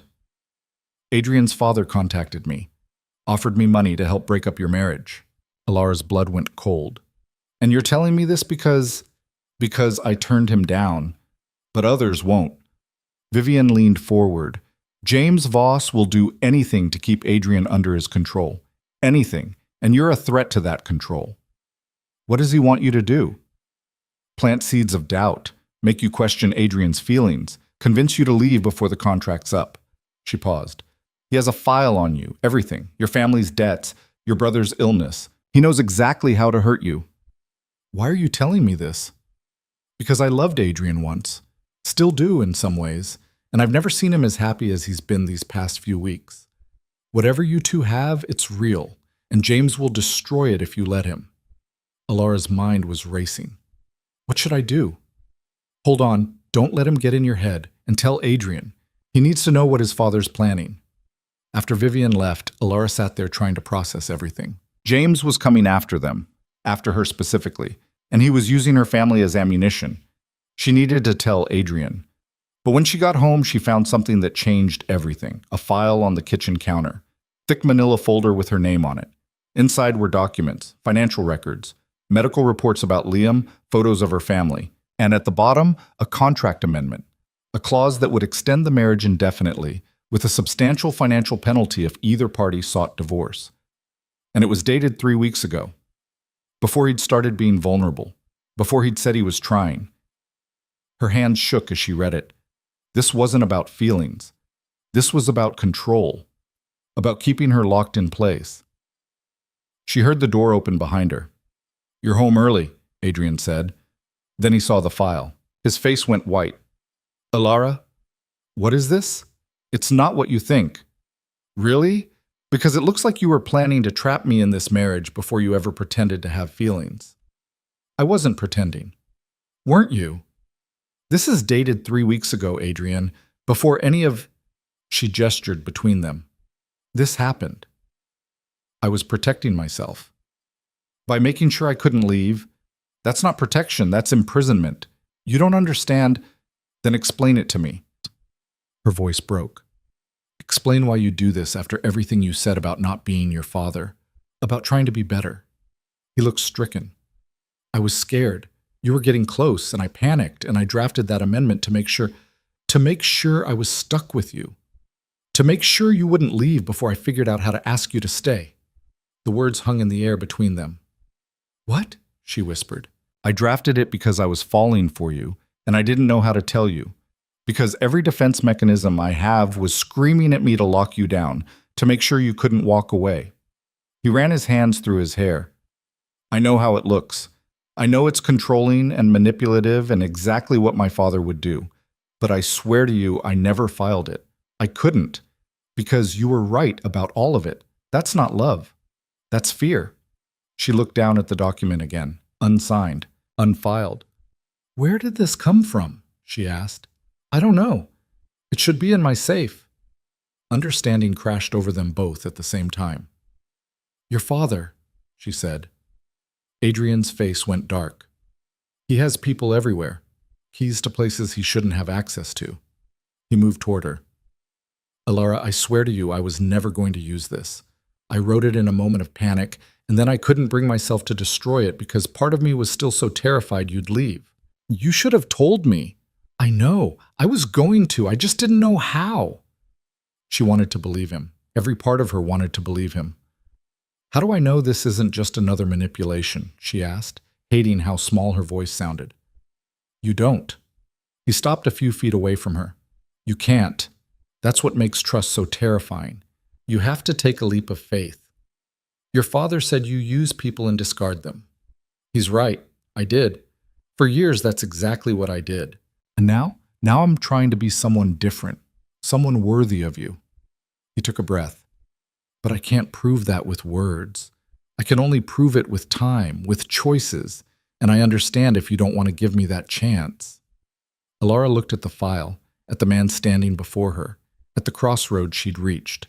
She could leave. The contract had a minimum term that was almost up. She could walk away, take the settlement money, go back to her life. Or she could stay. She could choose to believe that people could change, that love could heal instead of hurt. It was the hardest decision she'd ever had to make. And she made it. She picked up the file and walked to the kitchen sink. Adrian watched, confusion crossing his face as she turned on the gas stove. What are you doing? Alara held the document over the flame. The corner caught, orange fire eating through the paper, turning his panic and her potential prison into ash. Making a choice, she said. The file burned in the sink, smoke curling up toward the ceiling. Adrian stared at the flames like he couldn't quite believe what he was seeing. You're staying. His voice was barely above a whisper. I'm staying, but we need new rules. Okay. No more secrets, no more drafting contracts behind my back. Even if you're scared, we talk about everything, even the ugly stuff. Agreed. And you need to cut your father out of your life, completely. He's toxic, Adrian. He's going to keep doing this until one of us breaks. Adrian's jaw tightened. He's still my father. He's a manipulator who's trying to destroy the first real thing you've had in years. Being related to someone doesn't give them the right to hurt you. She watched him struggle with it, years of conditioning warring with what he knew was true. Finally, he nodded. You're right. I'll handle it. We'll handle it, together. He crossed the space between them then, pulling her into his arms. She felt him shaking. I thought I'd lost you, he said into her hair. You almost did. I know, and I'm sorry. I'm so sorry. She pulled back to look at him. Stop apologizing and start proving it. How? By being honest. By letting me in. By trusting that I'm not going to disappear the moment things get hard. Things are already hard. Then it's a good thing I'm stubborn. He almost smiled. Then his expression turned serious. There's something else you should know. About my father. What? He didn't just break into my safe. He's been having you followed. Her blood went cold. What? I found out this morning. Private investigator. He's been documenting everywhere you go, everyone you talk to, building a file to use against you if he needs to. That's insane. That's James Voss. He doesn't fight fair. He finds your weakness and he exploits it until you break. What's my weakness supposed to be? Your family. Liam, specifically. Adrian's expression darkened. He knows about the treatment, about how fragile Liam's recovery is. He's threatened to... He stopped, his jaw clenching. To what? To pull funding for Liam's ongoing care if you don't leave me. The room tilted. Alara grabbed the counter to steady herself. He can't do that. The money's already been paid. For the initial treatment, yes, but there's follow-up care. Years of it. Monitoring, medication, checkups. All expensive. All necessary to keep him in remission. Adrian looked physically ill. He's offering to cover all of it. Put it in a trust. Guarantee Liam's health for the rest of his life. All you have to do is divorce me and disappear. And if I don't? Then he makes sure your family loses everything again. The business your father was trying to rebuild. Your mother's job. He has connections there. He'll systematically destroy them until you have no choice. Alara felt like she couldn't breathe. When did you find this out? This morning, right before I came home and found you with that file. Why didn't you tell me immediately? Because I was trying to figure out how to fix it first. Because I didn't want you to have to make this choice. What choice? There is no choice. I can't let him hurt my family. No. Adrian's voice was firm. You're not leaving. Adrian, I won't let him do this. I won't let him use your family as leverage. How are you going to stop him? He's your father. He controls half the business world. Then I'll burn it all down if I have to. The intensity in his eyes was almost frightening. I will not lose you because of him. I won't. You're talking about destroying your own company. I'm talking about choosing what matters. He cupped her face in his hands. You matter. More than the business, more than my father's approval, more than any of it. You don't mean that. I've never meant anything more in my life. She wanted to believe him, but the weight of her family's safety was crushing. I need to think, she said. Alara, please, I just need time to think. He looked like he wanted to argue, but he nodded. Okay, take whatever time you need. She went to her room and closed the door, then sat on the bed with her phone in her hands. She should call her mother, warn her. But what would she even say? That the man who'd saved Liam's life was now threatening to destroy them unless she walked away from his son. Her phone rang. Unknown number. She answered without thinking. Hello? Mrs. Voss, we haven't formally met. James Voss. Her hand tightened on the phone. I have nothing to say to you. I think you do. I think you have a very important decision to make. If you think threatening my family will make me leave Adrian, you're wrong. Am I? I have the paperwork ready. One signature from you and Liam's future is secure. Your parents' debts cleared again. Your mother keeps her job. Your father's business gets the investors it needs, all of it guaranteed, legal, binding. And all I have to do is destroy your son. Adrian will survive, he always does, but your brother? James's voice turned cold. How long do you think he'll last without proper care? How long before the cancer comes back and you're watching him die, knowing you could have prevented it? Tears burned her eyes. You're a monster. I'm a realist. You're a sweet girl, Alara. You don't belong in our world. Go back to your life. Let Adrian go back to his. Everyone wins. Except Adrian. Adrian will thank me eventually, once he realizes you were just a distraction from what really matters. And what's that? Legacy, power, building something that lasts. Love is temporary. Empire is forever. You're wrong. We'll see. You have 24 hours to decide. After that, I start making calls. He paused. Choose wisely, my dear. Your brother's life depends on it. The line went dead. Alara sat there shaking, the phone clutched in her hand. She'd known James was ruthless, but this was something else. This was calculated cruelty designed to hit her where it would hurt most. There was a soft knock on her door.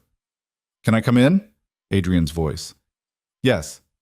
He entered, took one look at her face, and crossed the room immediately. What happened? Your father called? Adrian's expression went dark. What did he say? She told him everything.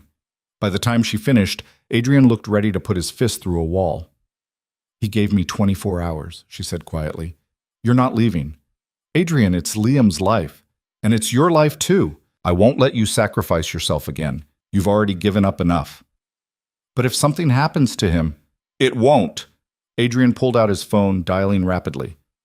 Marcus, I need you to draft something immediately. A trust for Liam Quinn. Full medical coverage for life, guaranteed. I don't care what it costs. Have it ready by tomorrow morning. He paused. Yes, I'm sure. Just do it. He hung up and turned back to her. Done. Liam's care is covered, no strings attached. My father has no leverage. Adrian, that's too much. It's not enough. It will never be enough to make up for what he's putting you through. He sat beside her, taking her hands. I'm not going to let him win. Not this time. He's your father. He'll always be part of your life. Not anymore. Tomorrow I'm filing a restraining order. I'm removing him from the company board. I'm cutting every single tie that binds us together. You'll lose everything you've built. I'll lose you if I don't. That's not a trade I'm willing to make. She searched his face, looking for doubt, for hesitation. Found nothing but certainty. Why? She whispered. Why would you do all this for me? Because I love you. The words hung in the air between them, simple and devastating. You love me? Her voice broke.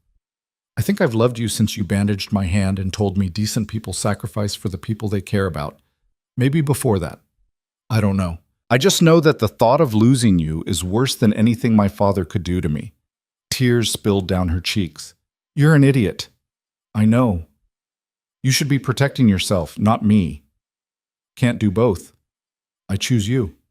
She kissed him then, desperate and grateful and terrified all at once. He kissed her back like she was oxygen, and he was drowning. When they broke apart, she whispered, I love you too. Even though you're terrible at expressing emotions and you work too much and you're way too controlling. Those are all valid criticisms. I'm not done.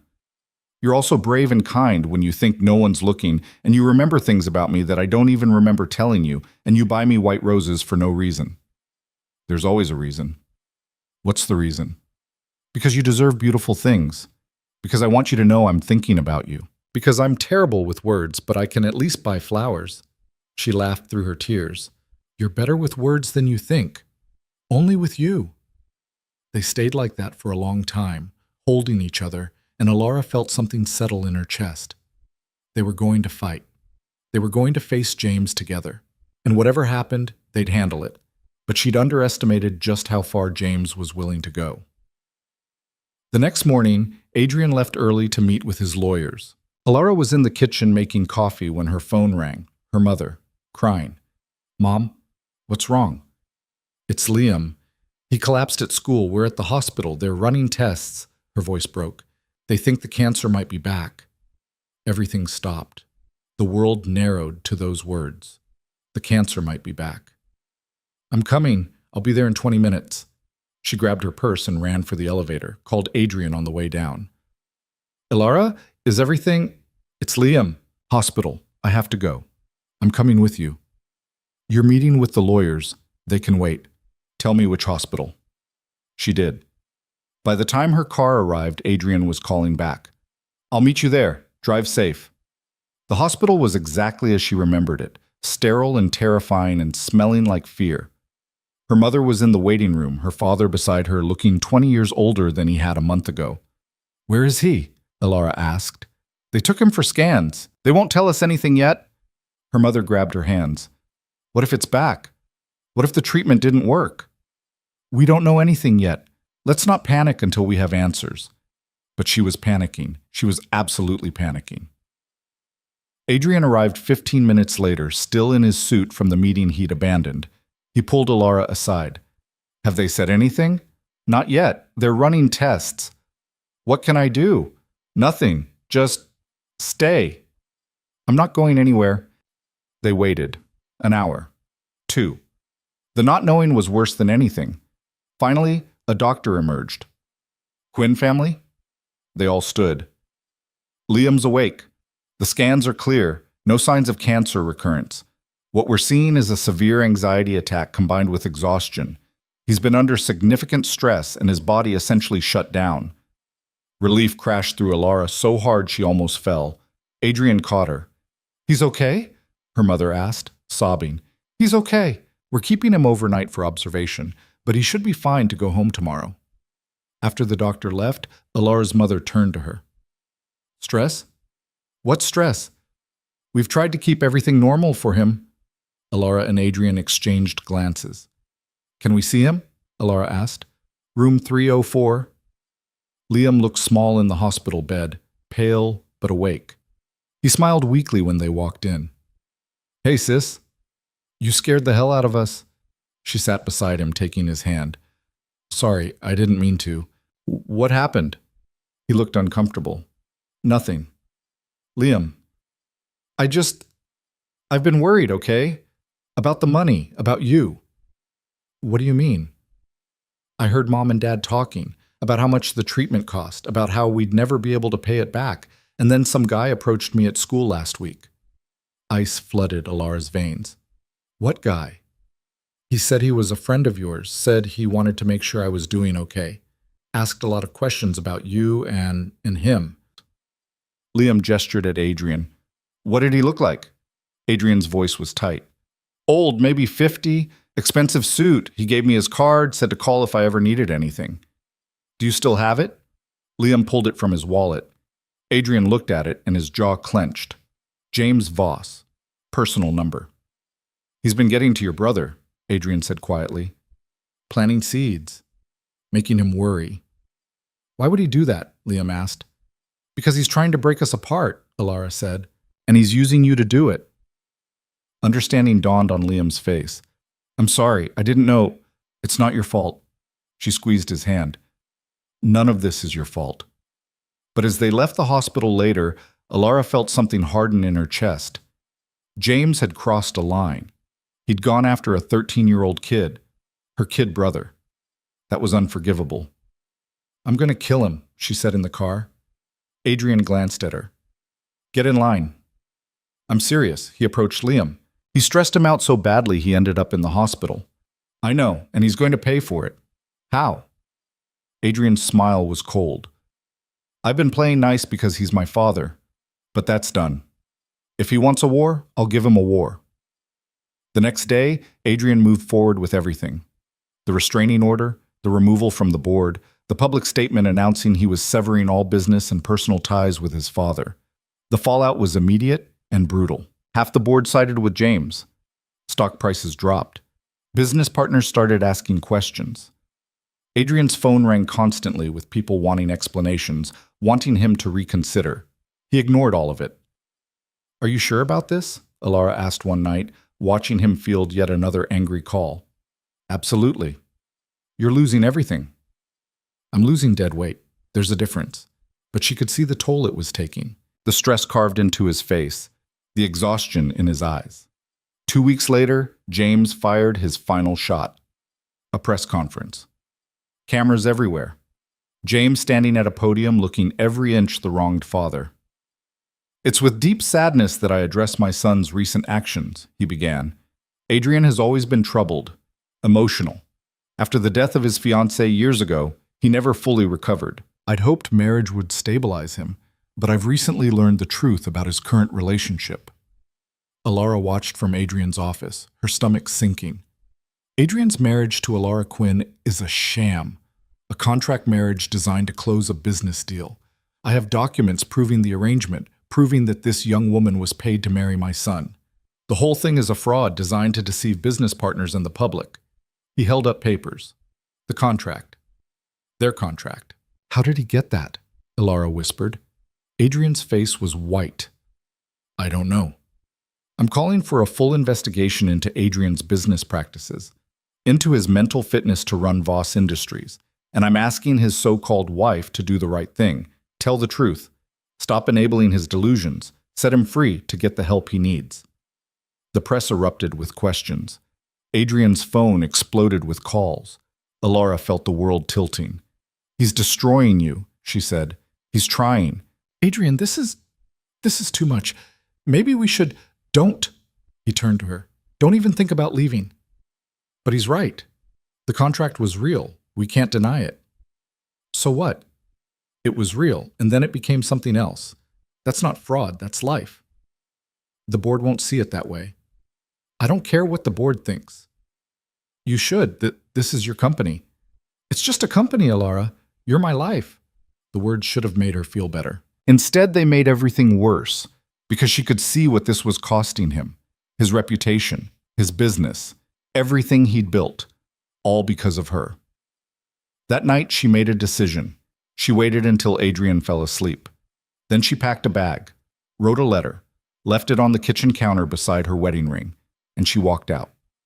It was the hardest thing she'd ever done, harder than signing the contract, harder than anything. But she loved him too much to watch him destroy himself for her. So she left. She went to her parents' house, ignoring their questions, and locked herself in her old bedroom. Her phone rang constantly. Adrian, over and over. She didn't answer. At midnight, there was pounding on the front door. Her father answered it. She heard raised voices, then footsteps on the stairs. Her door flew open. Adrian stood there, still in the clothes he'd slept in, his hair a mess, her letter crumpled in his hand. "What the hell is this?" he demanded. "Adrian, I'm leaving because I love you? That's the biggest load of crap I've ever read. It's true. You're losing everything because of me. I don't care." "Well, I care. I care that your father is destroying you. I care that your business is falling apart. I care that none of that matters without you." The words echoed in the small room. "You don't mean that," she whispered. "I mean it more than I've ever meant anything." He crossed to her, gripping her shoulders. "I would burn it all down. The company, the money, everything, if it meant keeping you. Don't you understand that? You're not thinking clearly. I'm thinking perfectly clearly. For the first time in years, I'm thinking clearly." He cupped her face. "I love you. Not the business, not my reputation, not any of it. You. Just you. But your father will lose. Because I'm not backing down. Because I'm not giving you up. Because I finally found something worth fighting for, and I'll be damned if I let him take it away." Tears streamed down her face. "I was trying to protect you. I don't need protection. I need you, here, with me, fighting beside me, not running away to save me from myself." "I'm scared."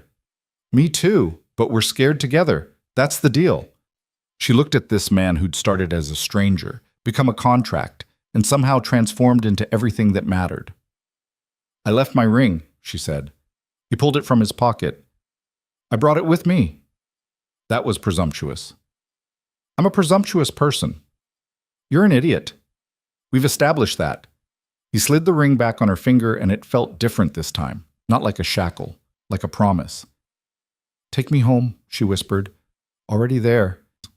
He kissed her, and she kissed him back, and when they broke apart, she saw her parents watching from the doorway. "Well," her mother said, "I guess that answers that question." "What question?" Elara asked. "Whether this marriage was real or not." She smiled. "It's real." Later, back at the penthouse, they lay tangled together in bed. "We're really doing this?" Elara asked. "Looks like it. Your father's going to keep fighting. Let him. We might lose everything. We'll rebuild. You're very confident for someone whose life is falling apart." He turned to face her. "My life was falling apart before you. You're the thing holding it together. That's a lot of pressure. You can handle it. How do you know? Because you've handled everything else. My coldness, my father, my baggage. You're the strongest person I know. I ran away tonight, and you came back. That's what matters." She curled against him. "What happens now?" "Now we fight, together, and we win." "You make it sound simple." "It's not, but it's worth it." She kissed his shoulder. "I love you. I love you too." And for the first time since this whole thing began, Elara believed they might actually make it. The war with James Voss didn't end cleanly. Real wars never did. The morning after Adrian brought her home, they woke to find the story plastered across every business publication and gossip site. Contract marriage exposed. Billionaire's sham wedding. The headlines were brutal, and the speculation was worse. Elara sat at the kitchen table scrolling through her phone, her coffee growing cold beside her. "Stop reading that garbage," Adrian said, taking the phone from her hands. "People are saying terrible things about you." "People have always said terrible things about me. I stopped caring what they thought years ago." "But this is different. They're calling you unstable, saying you're not fit to run the company." "Let them say it." He poured himself coffee, his movements calm despite the chaos erupting around them. "Words don't change reality. Your board is meeting today to discuss your removal. I know. And you're just, what? Accepting it?" He turned to face her, leaning against the counter. "I'm choosing my battles. The board can do whatever they want. I own 40% of the company outright. They can't force me out completely. But your father controls 30% through various holdings, which means we're at a stalemate unless the other shareholders pick a side." Adrian sipped his coffee. "And that's where things get interesting." "How is any of this interesting?" "Because my father's been so busy destroying me that he forgot to watch his own back. Marcus has been quietly reaching out to the other major shareholders. Turns out, a lot of them don't appreciate James's scorched earth approach to family disputes." What are you saying? I'm saying we might have more support than he thinks. Before Alara could respond, Adrian's phone rang. He glanced at the screen and his expression shifted. It's Richard Patterson, one of the major shareholders, he answered. Richard. Yes, I saw the news. I understand. A pause. Today? That's earlier than expected. Yes, I'll be there. Thank you. He hung up and something like satisfaction crossed his face. The board meeting's been moved up to noon, emergency session. That's in 3 hours. I know. He looked at her. I want you to come with me. What? Adrian, no, that's your business world. I don't belong. You belong wherever I am, and I need you there. Why? Because they're going to try to tear me apart, and I need to remember why I'm fighting. I need you there to remind me. She searched his face, saw the vulnerability underneath the determination. This wasn't just about business. This was about him standing up to his father in front of everyone who mattered in their world. Okay, she said quietly. I'll come. The Voss Industries building was all glass and steel, reaching toward the sky like a monument to ambition. Alara had been there once before, briefly, when Adrian had shown her his office. But that had been different, quiet, after hours. Just the two of them. This was different. The lobby was full of people, reporters shouting questions as they pushed through. Adrian kept his hand on her back, steady and protective, as they made their way to the elevators. Mr. Voss, is it true your marriage is a fraud? Alara, did you marry him for money? Is it true you're being removed as CEO?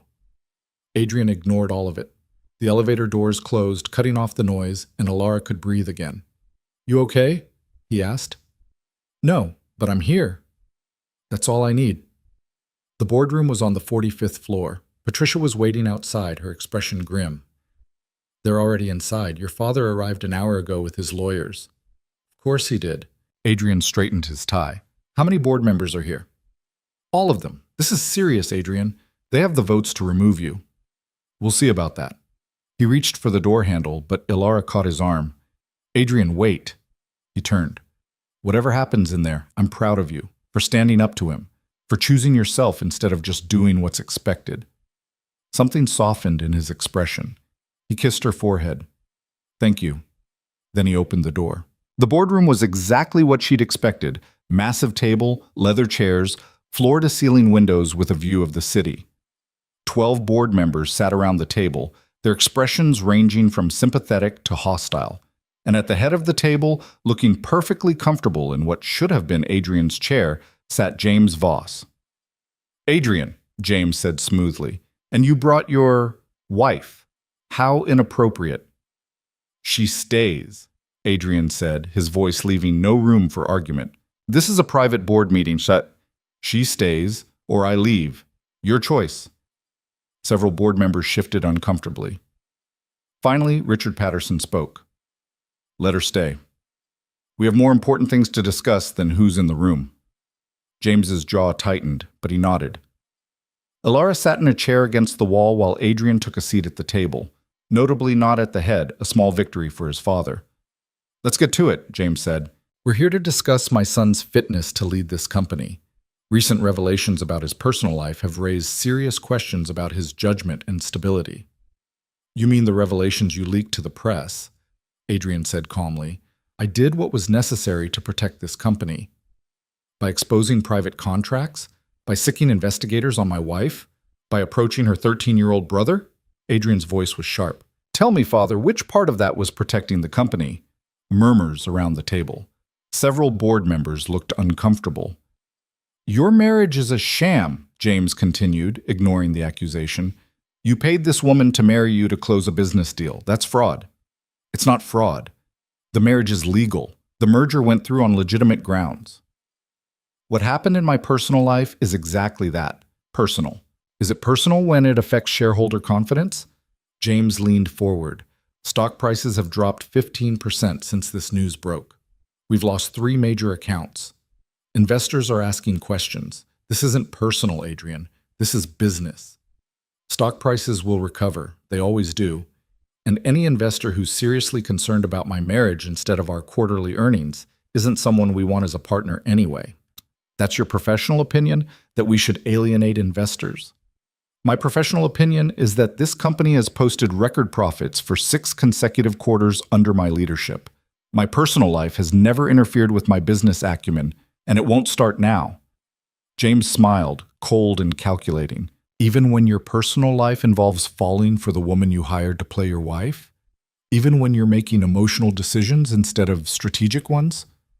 I'm making the decision to remove you from this board. That's strategic enough for me. The room went silent. You can't do that, James said, his voice dangerous. Actually, I can. According to our bylaws, the CEO has the authority to remove board members who act against the company's interests. You've been leaking confidential information to the press. You've been using company resources to investigate employees and their families. You've been actively sabotaging business relationships. That's more than enough grounds for removal. James stood abruptly. This is mutiny. This is business. Something you taught me, remember? Adrian stood as well, meeting his father's gaze without flinching. You told me emotions were weakness, that caring was liability. That power was all that mattered. Well, congratulations. You created exactly the kind of son who would cut you out without hesitation. You're making a mistake. The only mistake I made was listening to you for as long as I did. The tension in the room was suffocating. Ilara watched the two men face each other across the table, son and father, locked in a battle that had been building for decades. Finally, Richard Patterson cleared his throat. I think we need to vote on both matters, Adrian's removal as CEO and James's removal from the board. Agreed, said another board member. They voted on Adrian first. Ilara held her breath as hands went up around the table. 7-5. In favor of keeping Adrian as CEO. She almost sobbed with relief. Then they voted on James. 9-3. He was out. James's face went white with fury. This isn't over. Yes, it is. Adrian's voice was final. Security will escort you from the building. Don't come back. For a moment, Ilara thought James might actually attack his own son. The rage radiating from him was palpable. But then he seemed to master himself, pulling on the cold control that had defined him for so long. You'll regret this, he said quietly. Both of you. I doubt it, Adrian replied.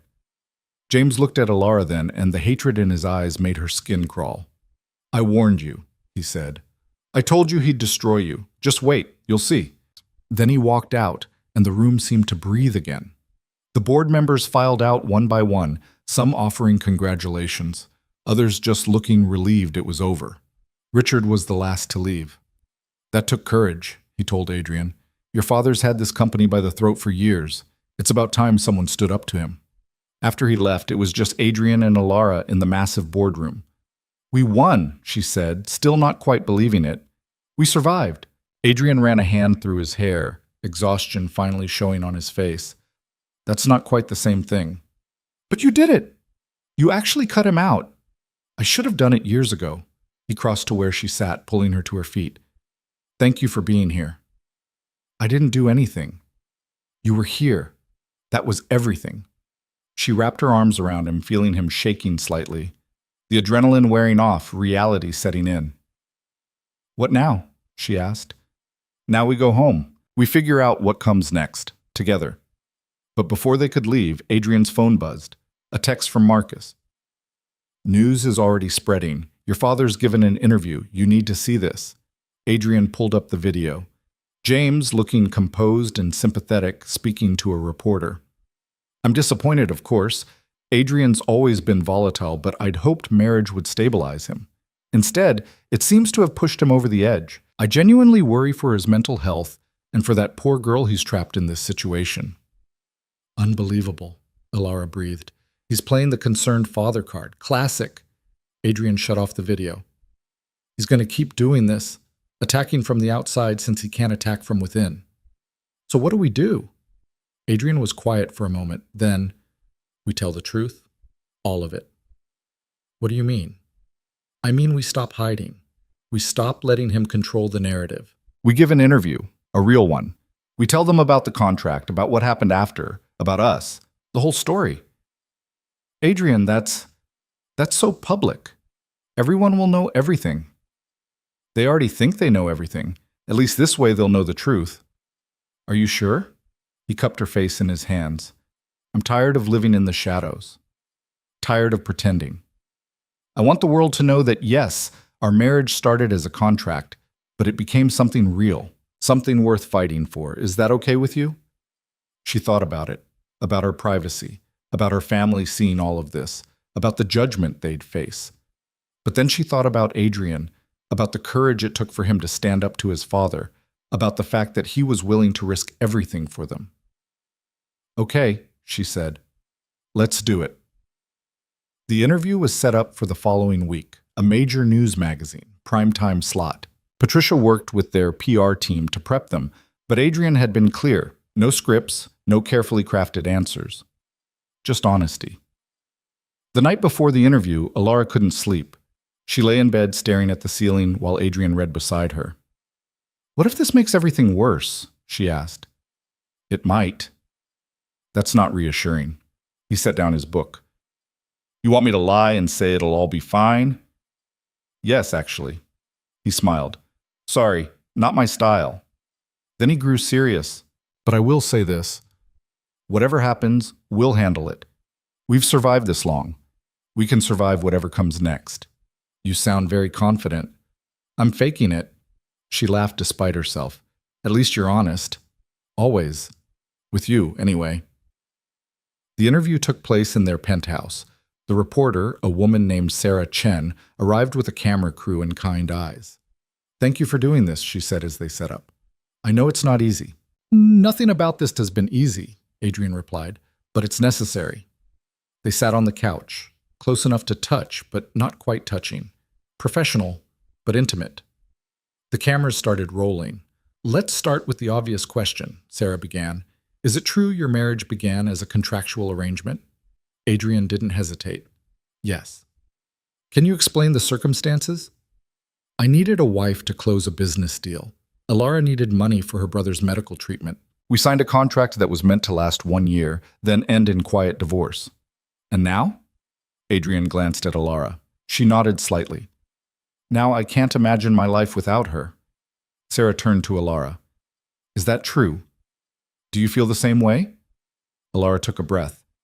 When I signed that contract, I thought I was making a sacrifice, trading my freedom for my brother's life. But it turns out I wasn't losing anything. I was finding everything I didn't know I needed. Oh, that sounds very romantic, but your critics would say you're just continuing the performance. How do you respond to that? Let them think what they want, Alara said. I know what's real. The interview continued for an hour. They talked about everything. How they'd met, the early days of cold distance, the slow thaw, the moment things changed. Adrian talked about Catherine for the first time publicly, about the grief that had shaped him, about learning to open himself to love again. Alara talked about feeling invisible her whole life and finally being seen. It was raw and honest and sometimes painful, but it was real. At the end, Sarah asked one final question. Your father has been very vocal about his disapproval of this relationship. What would you say to him if he was watching? Adrian was quiet for a moment, then, I'd say thank you for showing me exactly the kind of man I don't want to be, for teaching me that power without love is just loneliness in an expensive suit, and for pushing so hard against us that I finally found the courage to stand up to you. And you, Alara. Anything you'd like to say to James Voss? She looked directly at the camera. You underestimated me. You thought I was weak because I was kind. You thought I'd run because I was scared. But I'm still here, and I'm not going anywhere. When the interview aired 3 days later, the response was overwhelming. Social media exploded. Half the people loved them, calling their story romantic and brave. The other half called it a publicity stunt, said they were still lying. But the stock prices stabilized. The major shareholders issued statements of support, and slowly the narrative started to shift. 2 weeks after the interview, Alara was at the grocery store when someone approached her. You're that woman from the interview. Alara tensed, expecting hostility. Yes, I just wanted to say thank you. My daughter's been in an arranged marriage situation. Family pressure, you know. Seeing you stand up for yourself gave her the courage to walk away. So thank you. After the woman left, Alara stood in the produce section trying not to cry. That night, she told Adrian about it. See, he said, pulling her close. We did the right thing. Some people still think we're liars. Some people will always think the worst. But some people were helped by our story. That's enough. Things settled into a new normal over the following weeks. The media attention gradually faded. The company stabilized. James disappeared from public view, though Adrian's lawyers reported he was still trying to find ways to undermine them. But his attempts grew weaker, more desperate. Without his board position, without Adrian's compliance, he had no real power over them anymore. One evening, 6 weeks after the interview, Alara was cooking dinner when Adrian came home early. She turned from the stove to find him holding a folder.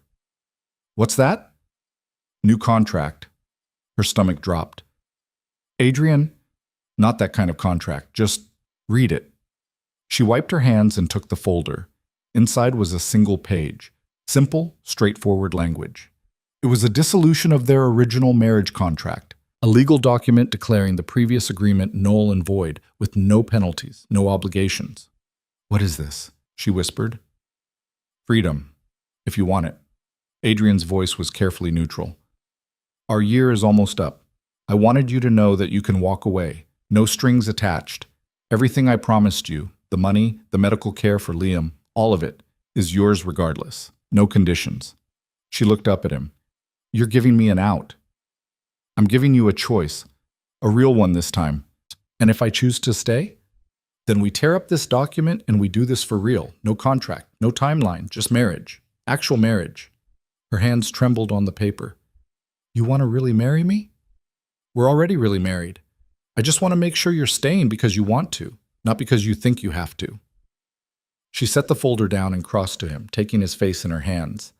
I'm staying because I love you. Because waking up next to you is the best part of my day. Because you remember how I like my coffee, and you buy me flowers for no reason, and you're terrible at expressing emotions, but you try anyway. Those are all good reasons. I'm staying because you're mine, and I'm yours, and that's how I want it. Relief flooded his expression. Yeah? Yeah.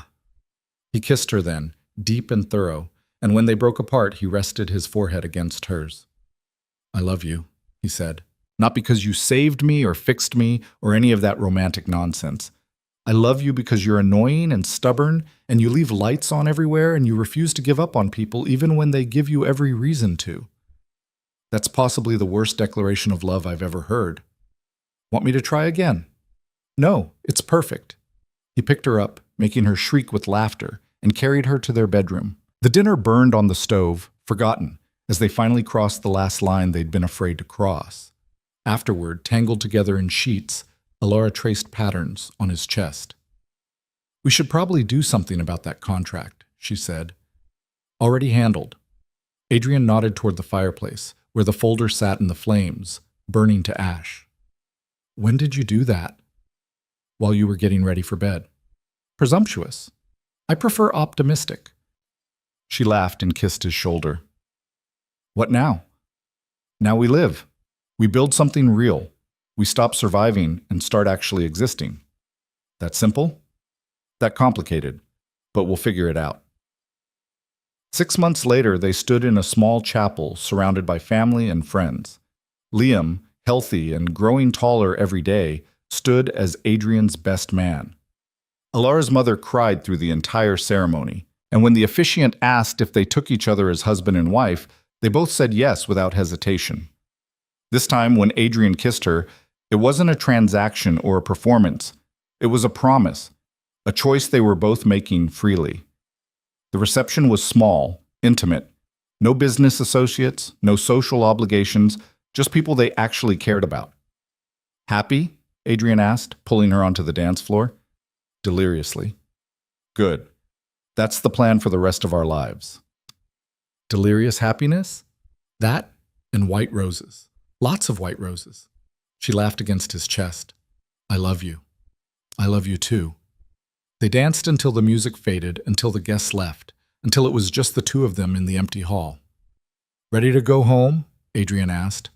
I'm already home, she said. I have been since the day you finally let me in. He kissed her forehead. Best decision I ever made. Signing the contract? Tearing it up. They left the chapel hand in hand, stepping out into the cool evening air. The city stretched before them, full of possibility, full of life. Somewhere out there, James Voss was probably plotting his next move. Somewhere, critics were still questioning their story. Somewhere, people were doubting them. But none of that mattered, because they had each other. They had love that was tested and proven. They had a future they were building together, one day at a time. Adrian had spent years believing he was incapable of love. Alara had spent years believing she was invisible. They'd both been wrong. And in finding each other, first through necessity, then through choice, they'd found themselves. The penthouse was different when they returned from their honeymoon. Not in any physical way, but in the way it felt. It wasn't a museum anymore. It was full of life, full of light. Photos on the walls now. Their wedding, Liam's recovery celebration, Adrian and Alara on a beach somewhere. Her books scattered on tables. His reading glasses left on the counter. Evidence of two lives thoroughly intertwined. Alara stood by the windows one evening, watching the sunset paint the city gold. Adrian came up behind her, wrapping his arms around her waist. "What are you thinking about?" "How different everything is. How different I am." "Better different?" "Yes, definitely better." "Any regrets?" "Just one." He tensed. "What?" "I wish I'd been brave enough to fall for you sooner. We wasted a lot of time being scared." He relaxed, kissing the side of her neck. "We had to be scared first. Otherwise, we wouldn't appreciate this." Very philosophical for a ruthless businessman. "I'm a reformed, ruthless businessman. There's a difference." She turned in his arms. "You know what I want?" "What?" "To start that foundation, the one we talked about, for families dealing with medical debt." "We can do that." "Really?"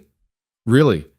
We'll call it the Catherine Quinn Foundation. Honor both the past and the present." Tears pricked her eyes. "That's perfect." "You're perfect." "I'm really not." "To me, you are." They stood there as the sun set completely, as the city lights came on one by one, as the world continued spinning around them. And for the first time in either of their lives, they weren't just surviving. They were living, really, truly living, together.